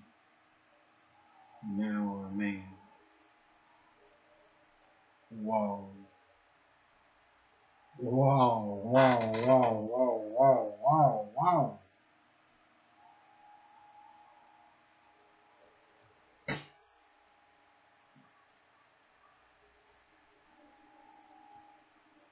I think I've been the biggest fool my entire life. Being a man ain't got nothing to do with the individual. It has everything to do with the community, the environment that he's in. So even though I didn't go through all that, they're still telling me that I'm a man. They're talking to me as though I should know that I'm a man. As though it's like matter of fact, unquestioned. This is coming from people who are, like I say, in America, I'm sorry, but really not. But, you know, I was trained to see white people in general until otherwise. It's like, I don't trust you until you do something to gain my trust. So when you got these two groups who like this, they're not showing you don't trust anything from this group. You can't afford to. Personally, my own experience, like I almost landed me in jail. And I let the police officers inside my house, in the place that I was staying at. I really didn't even know who they were. They were police officers. They had on plain clothes. They just knocked on the door and like, welcome. And I trusted white people were not violent. That's one thing. I at least trusted that if they did, they're not. They were not the ones who I had to worry about getting beat up. That's for sure. Not to say that they can't fight. They just didn't come at us like that. So I just really didn't have any kind of fear for white people or anything. I went to all white high school. It's an all white college. It wasn't like I was physically afraid of them. So when I just saw two of them knocking on my door, I just felt that I didn't know what they wanted. Maybe they were lost, maybe they need. It was like, oh, it's an opportunity for me to show some hospitality. We passed that racism, so it's a good opportunity to show that. Welcome. Yeah, you mind if we come in? Sure. I mean, they had some kind of uniform on. I thought they was with the apartment. Because we're staying in some apartments, and in the South, the apartments they have a central office that people work in. And I wasn't even living in these apartments. I was just visiting. I'm all over the place in college. And somebody from that apartment warned me that hey, if the apartment association come in, just let them know who you are and why you're here. They may think you they had the rooms. I had to go into so much in the store. They had this particular apartment had 4 bedrooms, and they had it to where each room had separate leases, and one room was vacant. So that was the whole. I wasn't staying in that room, so that's what I wanted to clear up. If anybody was say, "Who are you?" I'm staying in the room. One of the friends went home. They already paid up on the rent, and they said I could chill out. The place I was staying at, they didn't pay the water bill, so what can you do? Ding dong, or knock knock. I see 2 men and a woman. Like, yeah, hey, what's up? There's nothing but college students in this whole apartment. When you come in, da-da-da. Next thing you know, I'm in trial for some possession of marijuana charge. There was some smoke buzz that they found. Searching, all everything all in the common areas. I'm like, damn. I couldn't make any sense of why they were doing that. Is it really a big deal? I wouldn't, smoke weed like that. I don't think maybe before that time, probably it wasn't big.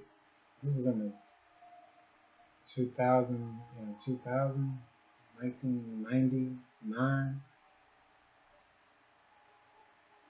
And I didn't know about weed probably until like that same year. This wasn't big.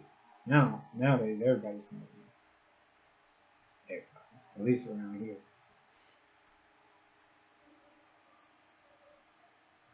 Anyway, tried to throw me in jail for that. So I was like, I can't trust white people, man. No, that just ruined the trust that I had. I didn't know I could say I don't trust these 2, but then the judge and everybody who had everything to do with that trial, and they were all white. So what can you do? I'm back to B'nai Baruch. They looking like the same people on a physical level. They didn't have this attitude though, obviously. That they didn't too, people who was doing all this, they didn't have this attitude like, I'm white and I'm better than you. But there's something about them that wasn't right for that trial to go the way it did, or even to come up in that place like that. I don't know what they were thinking to this day. I just know they had the wrong name. It was just so petty to begin with.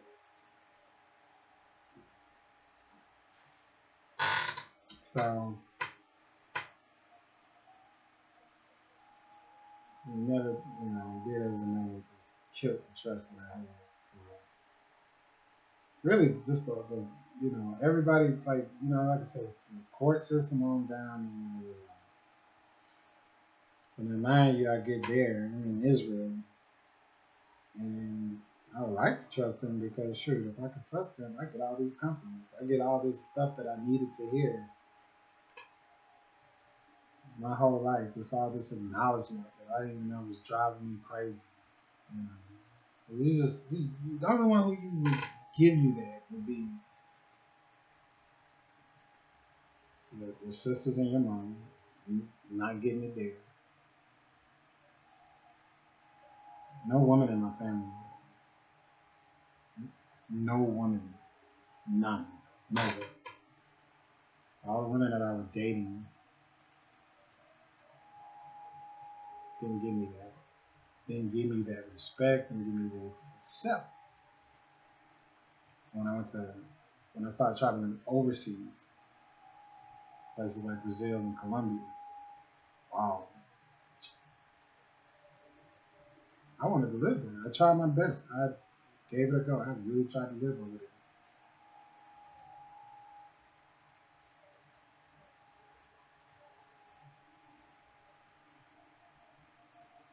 because the women there, you could just, they just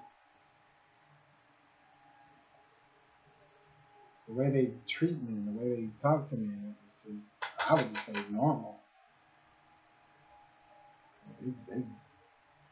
They wail what a man is. Like, it's in the music, it's in the language. Oh, this masculine and this feminine. What? It's in the dance. Oh, this the male leads and the what? It's in the songs. It's in everything. This is in there. It's like, yeah, you're a man and I'm a woman and everything is all good. You go back to America and this is like women are just brutally mean towards all men and definitely poor men and definitely men who look like they could be poor, which would be men who are not in power. Exactly.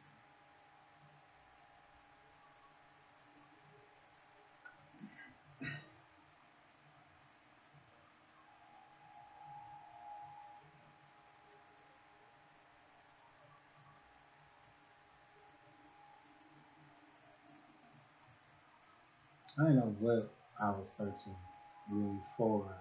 I think everybody got these voids inside them that they need to have filled that wasn't given to them in their upbringing.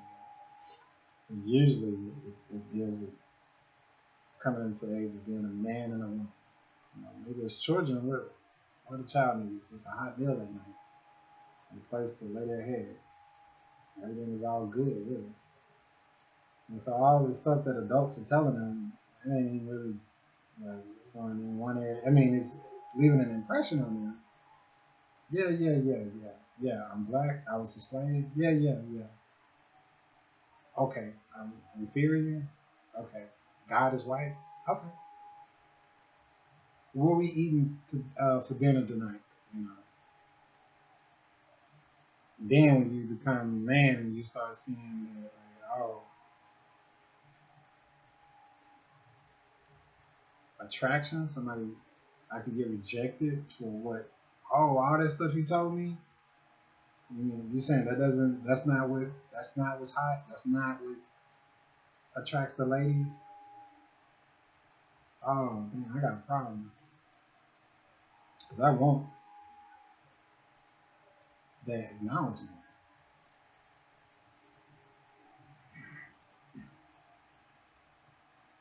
Somebody said, well, "What good is it a bunch of guys tell you that you're a man?" It's everybody in that whole community, men and women. Women ain't saying that because they are attracted to you. They're saying it because it's true. Like that's just of course you're a man. I'm sorry, if you're not a man, then what are you? Oh well, uh, that's a good question. What am I to America? You start thinking about that. Well, a dog, a boy, a baby, right? Everything but a man.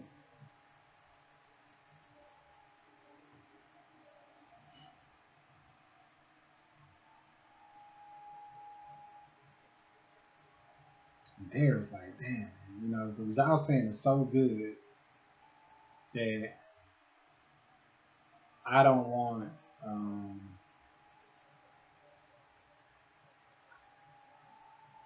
it's kind of like you don't even want to dirty it or anything. You don't even want to touch it. It's like no. Like somebody gave you a painting, a portrait of yourself. You don't want to thinking you might smear it or something. It's like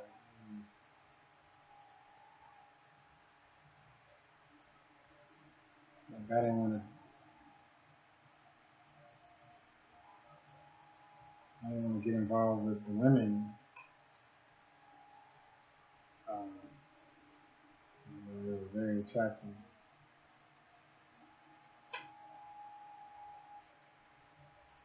As a matter of fact, it's just something else I just was saying that it's like For me,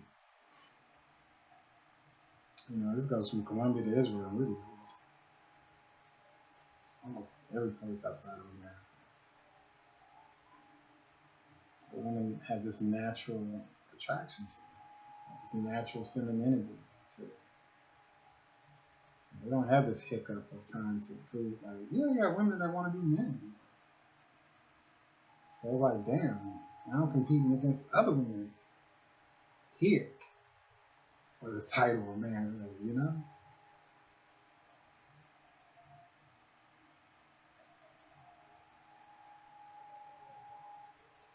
Between me and my mom, you let her tell it she the man.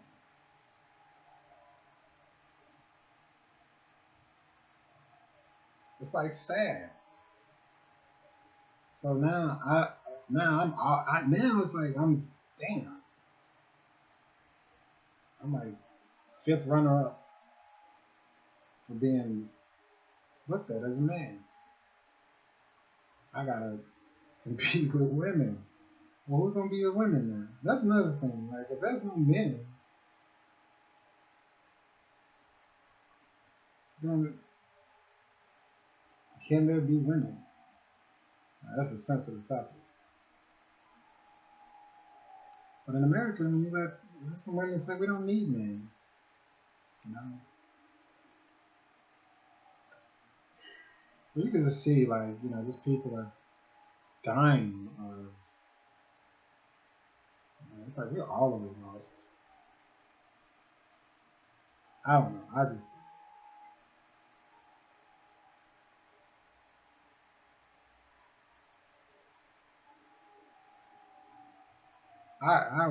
always say like something like, you don't reckon you believe? I'm like, please, I beg you, could you make that happen? Like, could you? I don't want to be.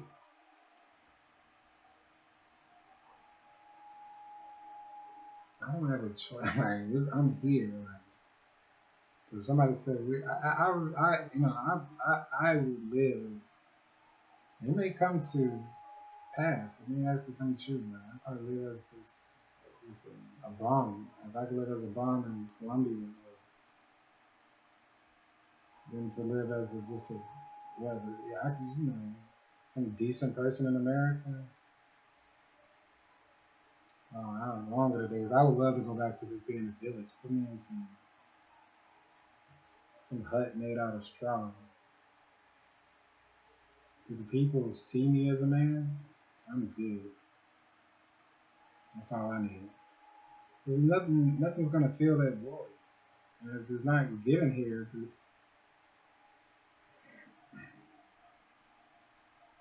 well, now there are ways that you got certain ways, like you carry yourself, but it takes some work. I actually get a lot of compliments. I know for a fact that, I gotta say for a fact, but I would say I'm almost pretty confident that I get more compliments than anybody.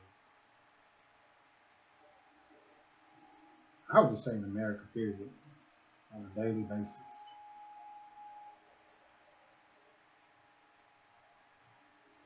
Like sincere, genuine compliments. That's like sowing and reaping. I'm always out walking around. People see you every day.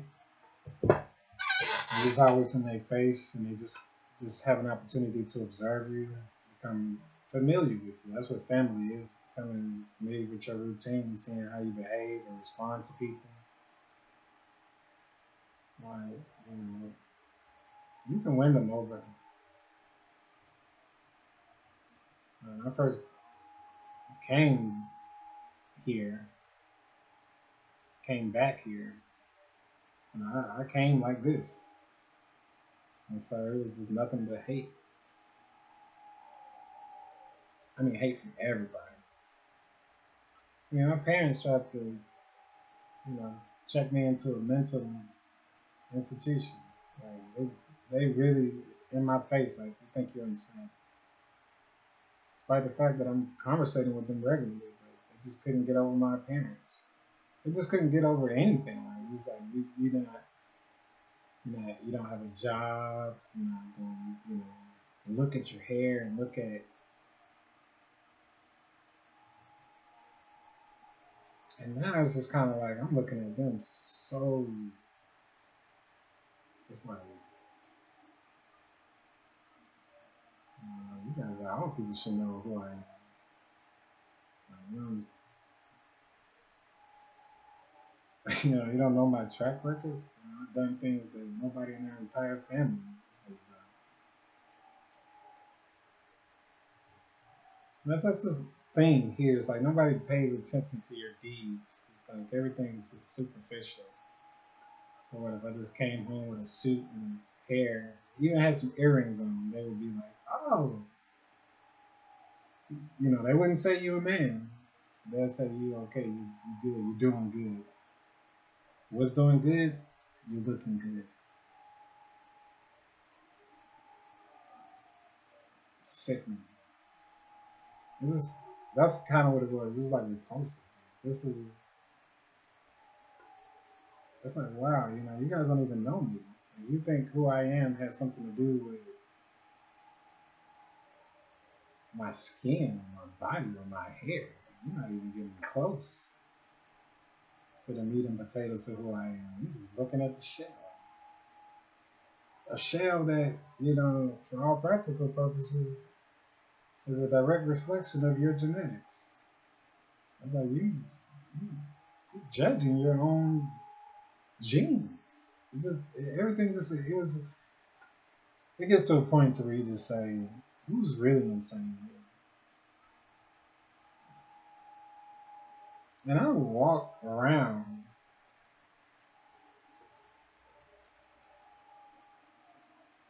just interacting with anybody who has, who knows what's up? Who knows what's going on? I would just hear all kind of people come at me, all kind of insults and complaints.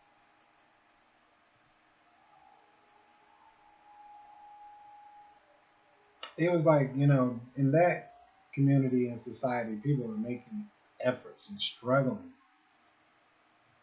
to practice love. That's the reason why they give compliments. That's the reason why they give respect, attention, patience, consideration. And because it's like they're making an effort to create a space to where people can receive these things because it's important. That's what the whole method really reduce it to something. That's what it involves to practice. Practice love. Love your friend as yourself. Love your fellow as yourself. That kind of thing. In a place where it's safe to practice. You can't just be practicing love in the street. People take advantage of it. There are guidelines and parameters, to practice love, but don't be giving nobody no money. Practice love, but don't be co-signing on somebody's. Don't mix love with money because we're not at that level yet.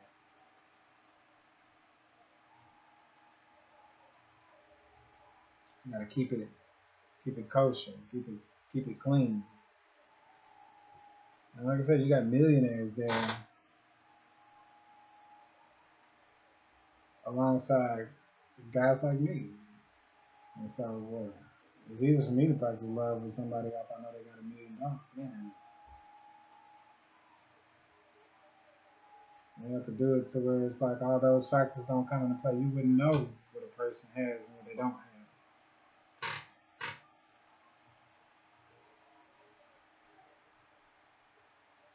But, so there's certain guidelines. Like, what you don't do is go in there just cussing somebody out. What you don't do is go in there telling somebody your negative criticism of them. What you don't do is you just go in there arguing, and insulting, and slandering, and dating.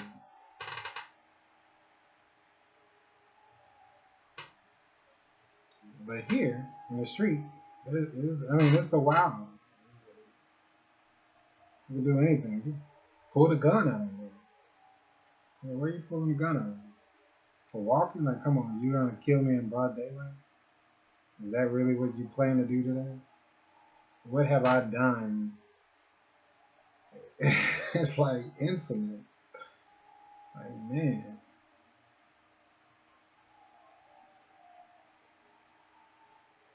there are no rules here. There are no, because there are no men. Or there is no one that's recognized as a man that the people should gather around and unite and follow. Who's leading the flock here? You got guys that's all over the place, no guidance, and they don't even know why they're hurting. And I can relate to the people here because I know at the end of the day that pain, they got that pain, they got hate in their heart. I mean, anybody in America, how can you say you love the condition? You know, 1% getting everything and you left with crumbs. Like, you love being a chump? I don't. You know, days I'm worrying about, like, what I'm gonna eat today.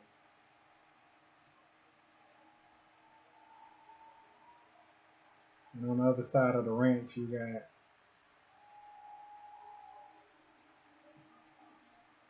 somebody saying what, you know, I seen somewhere it's like a person, somebody that kind of wealth who never knew what a hunger pain was like. They never ever had it, the feeling of being hungry.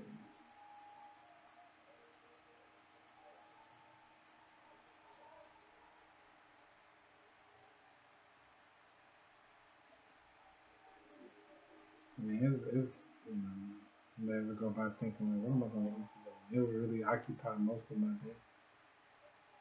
Then when I stumble upon an answer or get lucky, say, I'll be like,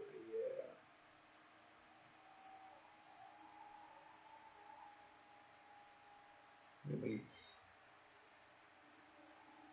I'm like, that's completely, that's just, it's sad. It used to be like, well, shameful in this day and age. So I really have to realize that the shame is not on me. Even though, um, it's like if somebody steals, if somebody robs you, why should the person who got robbed? Right here, that's the attitude of the people. It's like, okay, you shaming the poor people. You shaming them for being poor, for being. So there was a lot of hate thrown at me initially. I just be out there every day. That's something. I mean, it was a while where it was just like, damn, man, it really hurt my feelings. I didn't know I was, somebody could hurt my feelings the way it's like, you really thought of a clever way to hurt my feelings. Because everybody driving and I'm walking. So it's easy for somebody to ride by and just say, I would just get bothered with all these kind of things. Like, why would the person ride by cursing me out? Why would the person ride by and threw something at me? You like, what? You just gotta throw something at me?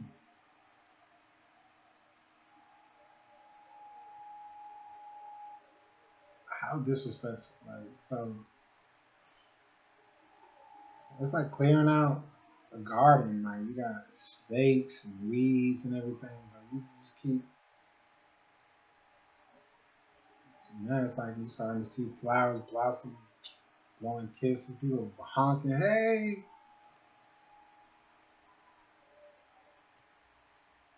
Like, it fills me up. Meanwhile, on the other side, like, it's just impossible finding a wife or having a family. It gets to a limit. It's like, when it's against the law, Ain't nothing you can do. And I won't even go into the details why it's unlawful for me to have a family in so many ways. A very passive aggressive curse or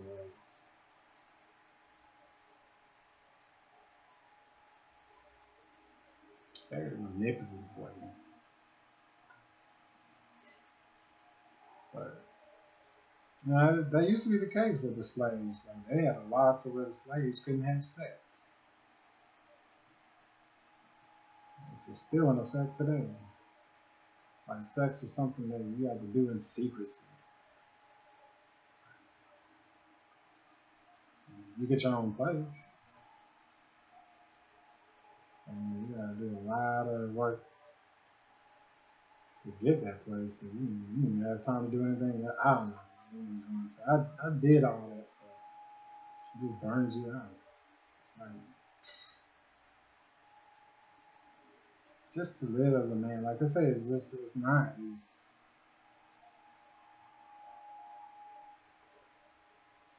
You just be hustling your entire life trying to gain that manhood status, and one who's in the country that's gonna give it to you. And already the president should be the first come to mind. I ain't never seen any president acknowledge any of the common people.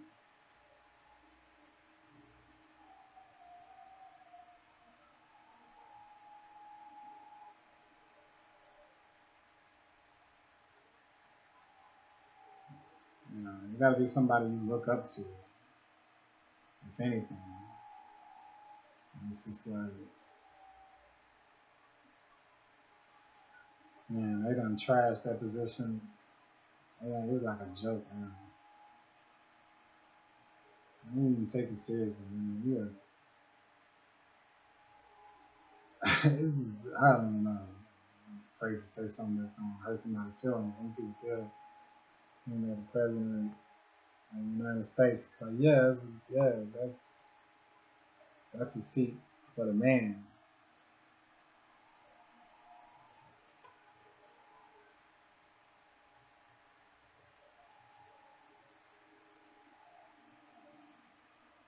Okay. So yeah, you're not gonna get, the thing that every man wants. You think that it'd just be better for like better for everyone. That ain't the case. So all that's doing is just cultivating hate. You know, where there could be love, that love is gonna turn into hate. You know?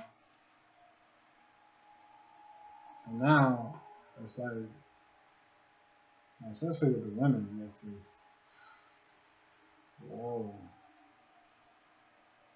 whoa.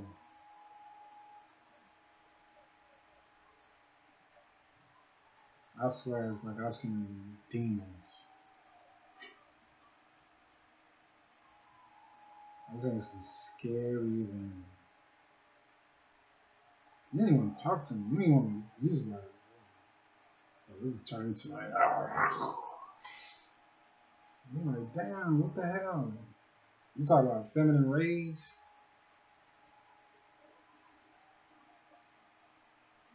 So they got the most hate. But they ain't getting no love. Why? Because they ain't no men. Why? Because it's like who came first? The egg. I'm gonna say a man who's, you know, if he, has this kind of self-acceptance and love that he's cultivating. And he has love to give. If he don't have any love to give, that means that, women are SOL. So now it's like, okay, well, you have a situation to where the love tap is just dried out. I would say that the whole history of the country started. It's just been, the hate has just been building every generation. They think like, oh, we're gonna ignore it, but you can ignore it, you can not talk about it, but that hate is just growing and growing and growing and growing and growing. Now they just hate on everybody. They hate everybody feeling it. It's infecting the whole world. So it's like a desert in terms of love. Ain't nobody talking about love. You heard a song like somebody, he was like love don't exist. So the women who got the most hate obviously is gonna be black women. Because the men who are being hated on the most, there is it's like, they don't want anything. They just don't have no respect for. They want to. There's a desire there, but it's like when everything around you paints a different picture. It's just like it's just easier to go with the flow. Like, well, everybody hating men, you hating too. Oh, looks like we're not even dating men anymore. We're just dating ourselves. Okay, I'm a lesbian. And I saw two women get married to each other in public in New York. It was one of the parks there.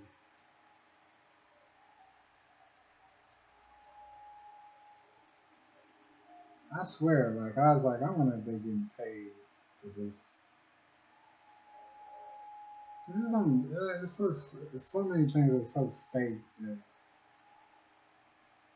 you got groups who are profiting from this, you know. You got groups that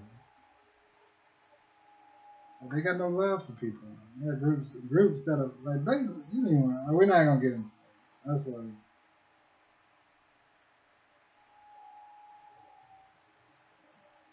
a lot of people don't know about that.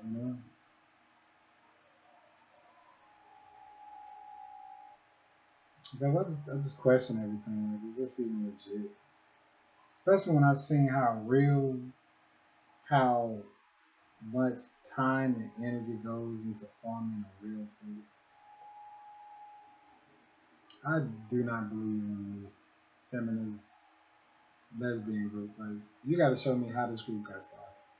I would love to see, please. I'm not saying I don't believe it, but you want to tell me as some women got together and decided to form a group based on them hating men? Who's the leader of this group? Like, really?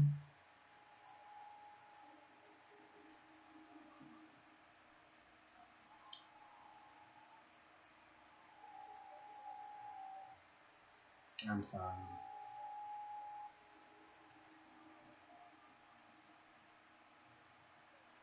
And you think, like, well, why would somebody start a group like that? What is this? Well, somebody started a group called the Ku Klux Klan. You think this group had any grassroots? Or some man just got together and be like, you know what? I just hate black people, It's laughable. They have like grass turf groups and then there's grass groups that you can go and check out the roots. And honestly, like I don't know grassroots. I thought it's like this is a true you say grassroots but a real grassroots organization, they'd be transparent. They'd be open for everybody to see. They'd be like, hey, look under our skirt.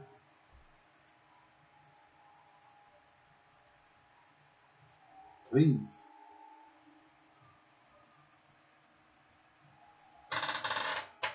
Because it's the roots that's the thing that's to be proud of. It's like a garden, like somebody who's maintaining the garden. But I would,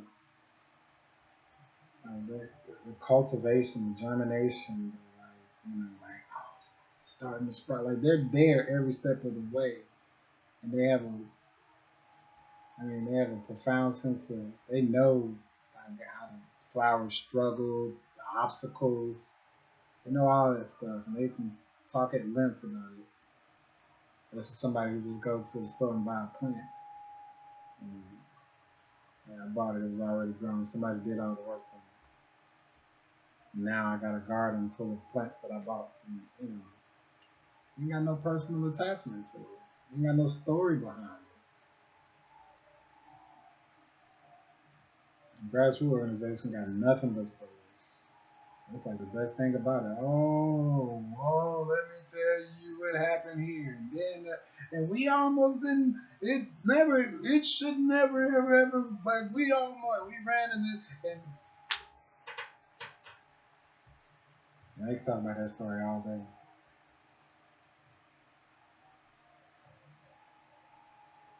And it develops a sense of appreciation for people, to people.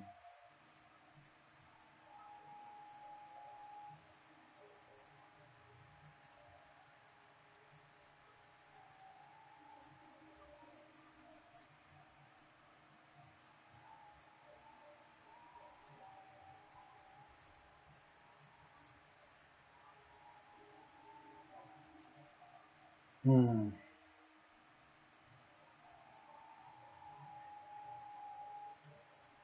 Yeah, I don't know how most groups got started. They don't make that known. So in some of the groups, you could just say that's bogus. I mean, especially get 10 men. Like this is an experiment that anybody should be running for. Just get not even 10. You would never be able to do that. But if you can get like 3 or 4 guys and see if they can make a unanimous decision on, if it's something that is just practical or something like that, yeah. But if it's something that,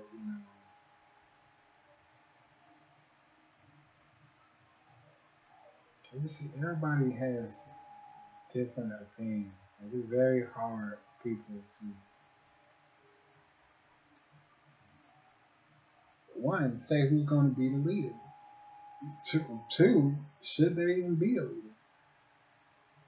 What you normally end up is that, they're not, they say, well, I don't see any interest in us staying together, so everybody's got their separate ways. That's what you normally end up. Nothing really keep them even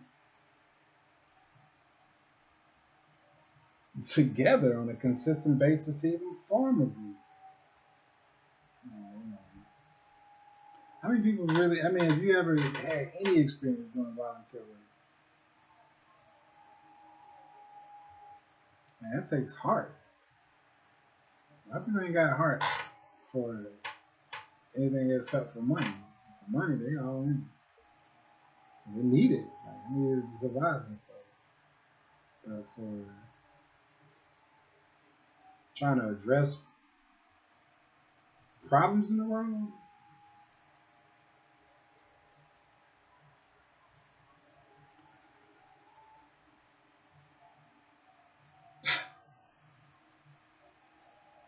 no way.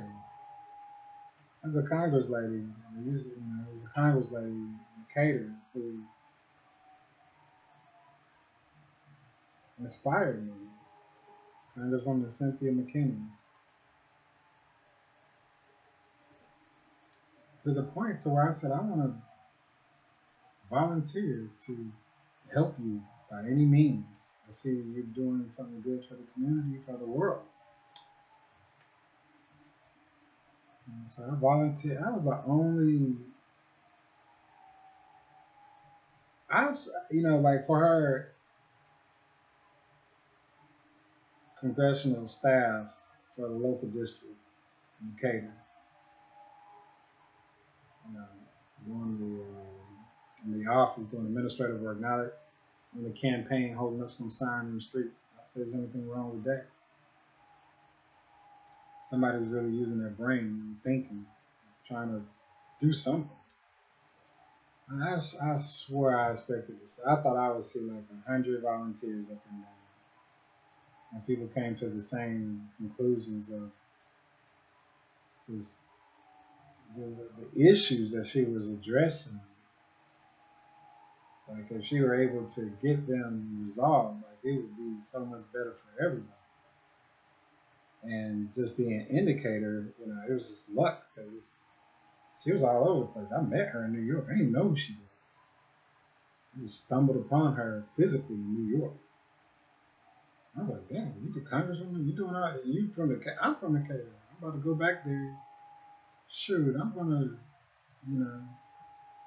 So when I went to that office, I mean, I really expected to see a bunch of volunteers. Only volunteers. I was there for 8 months until she got kicked out of office.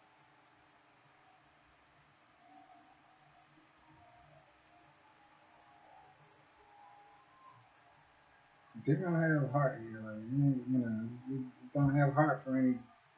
So for these groups to be coming up saying they got heart for the world, like they care about what, dogs and animals, like really.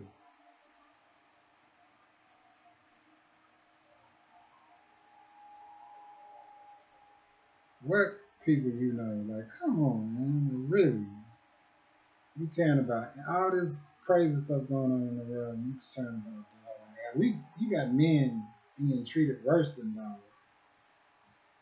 You saying you got love for it? It's insulting. I don't know. I don't know. That's called being street smart. Man. You just know people. You just can see like really now. Is that you gotta look to see like like a chess game. You got pawns, you got different pieces. You just see people being played like a fool. People lost. No sense of direction. You take away manhood from the man. You're just taking away everything. You're taking away womanhood. You're taking away families. You're taking away communities. You're taking away peace and love. And when you're replacing it with all these various, people fighting for this and fighting for that, but nobody who's fighting for humanity. Who's fighting for? Who's fighting for?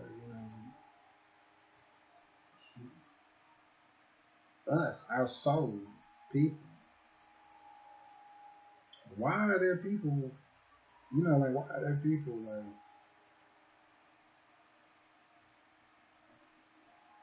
acting against the interests of humanity? That they say, well, we gotta go back. There's still some unanswered questions.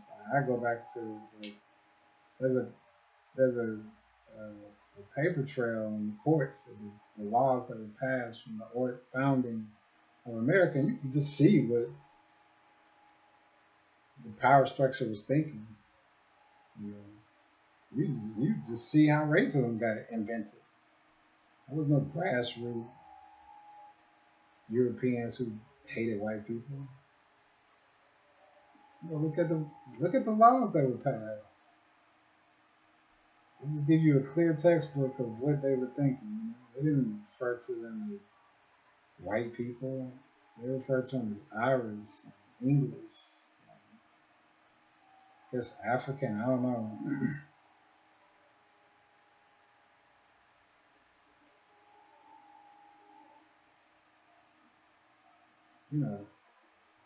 Power can start in your career. You give me if I have $1 million, I best believe I can just pay people hurting for money that bad. I can just pay 1,000 people to look like they give a damn about something.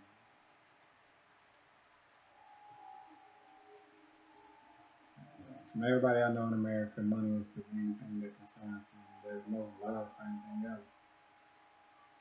I never had an opportunity to love anything else.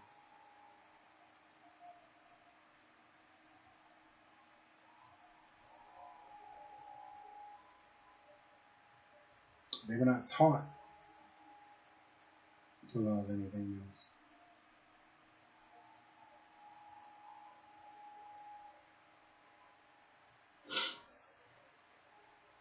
So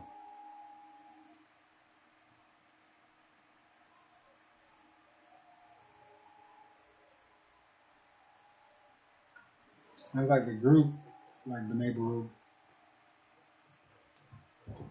the trustworthiness is, it's like you can't, it's like it's clean. 20 years. And they've been doing stuff that didn't make sense at the time, but now it's coming to fruition. Like they were filming everything from the beginning, recording everything from the beginning. Before, even before the internet came out, you know, you just got to think of the significance of it. Like, who were they doing it for? Like, how did they? Like, not like they knew that it was ever going to come a time where there would be an available platform for them to get this information out to the people. But they did it nonetheless. It was like for the integrity of the group, so that if ever come a time, which the time came, they were able to present it to the world and expose it for everybody to see. So it's like impeccable. You cannot touch it. What are we doing? We're talking about God being good. Oh yeah? Like, it's like a trap for anybody. Yeah, what? I was like, we've been talking about this before you even born. Every day. What have you been doing? Like, what have you been doing? Like, that's basically what it boiled down to. Like, who's putting up the most effort? Who's putting up? It's like a poker game. You putting up your little 1, 2 cent coin, and they got like, you don't even see like all the investments that everybody has put up over all those years every day. I swear, you talk about what God is. If somebody put that much effort, that like, okay, man, we believe you. And like, say if, you know, it's like it's one of those things. Like, even if it's a lie, it's a good lie. What does God want? Like, we want us to relate to each other well. We want us to get along. We want us to practice love towards one another. We want us to not negate, not to slander each other, not to curse each other out. Well, here's what we do. Here's what we practice every day. And we show you. We can show you. Somebody's been doing it. It ain't just all talk.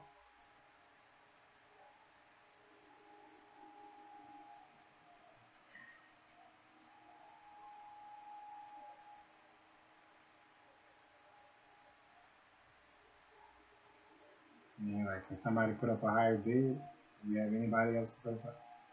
Oh, well, somebody can make other kind of claims, but they're like, what were you doing all these days? All these people were waking up at 2:40, 2 a.m. in the morning to meet at 2:45 a.m. Butts in the chair.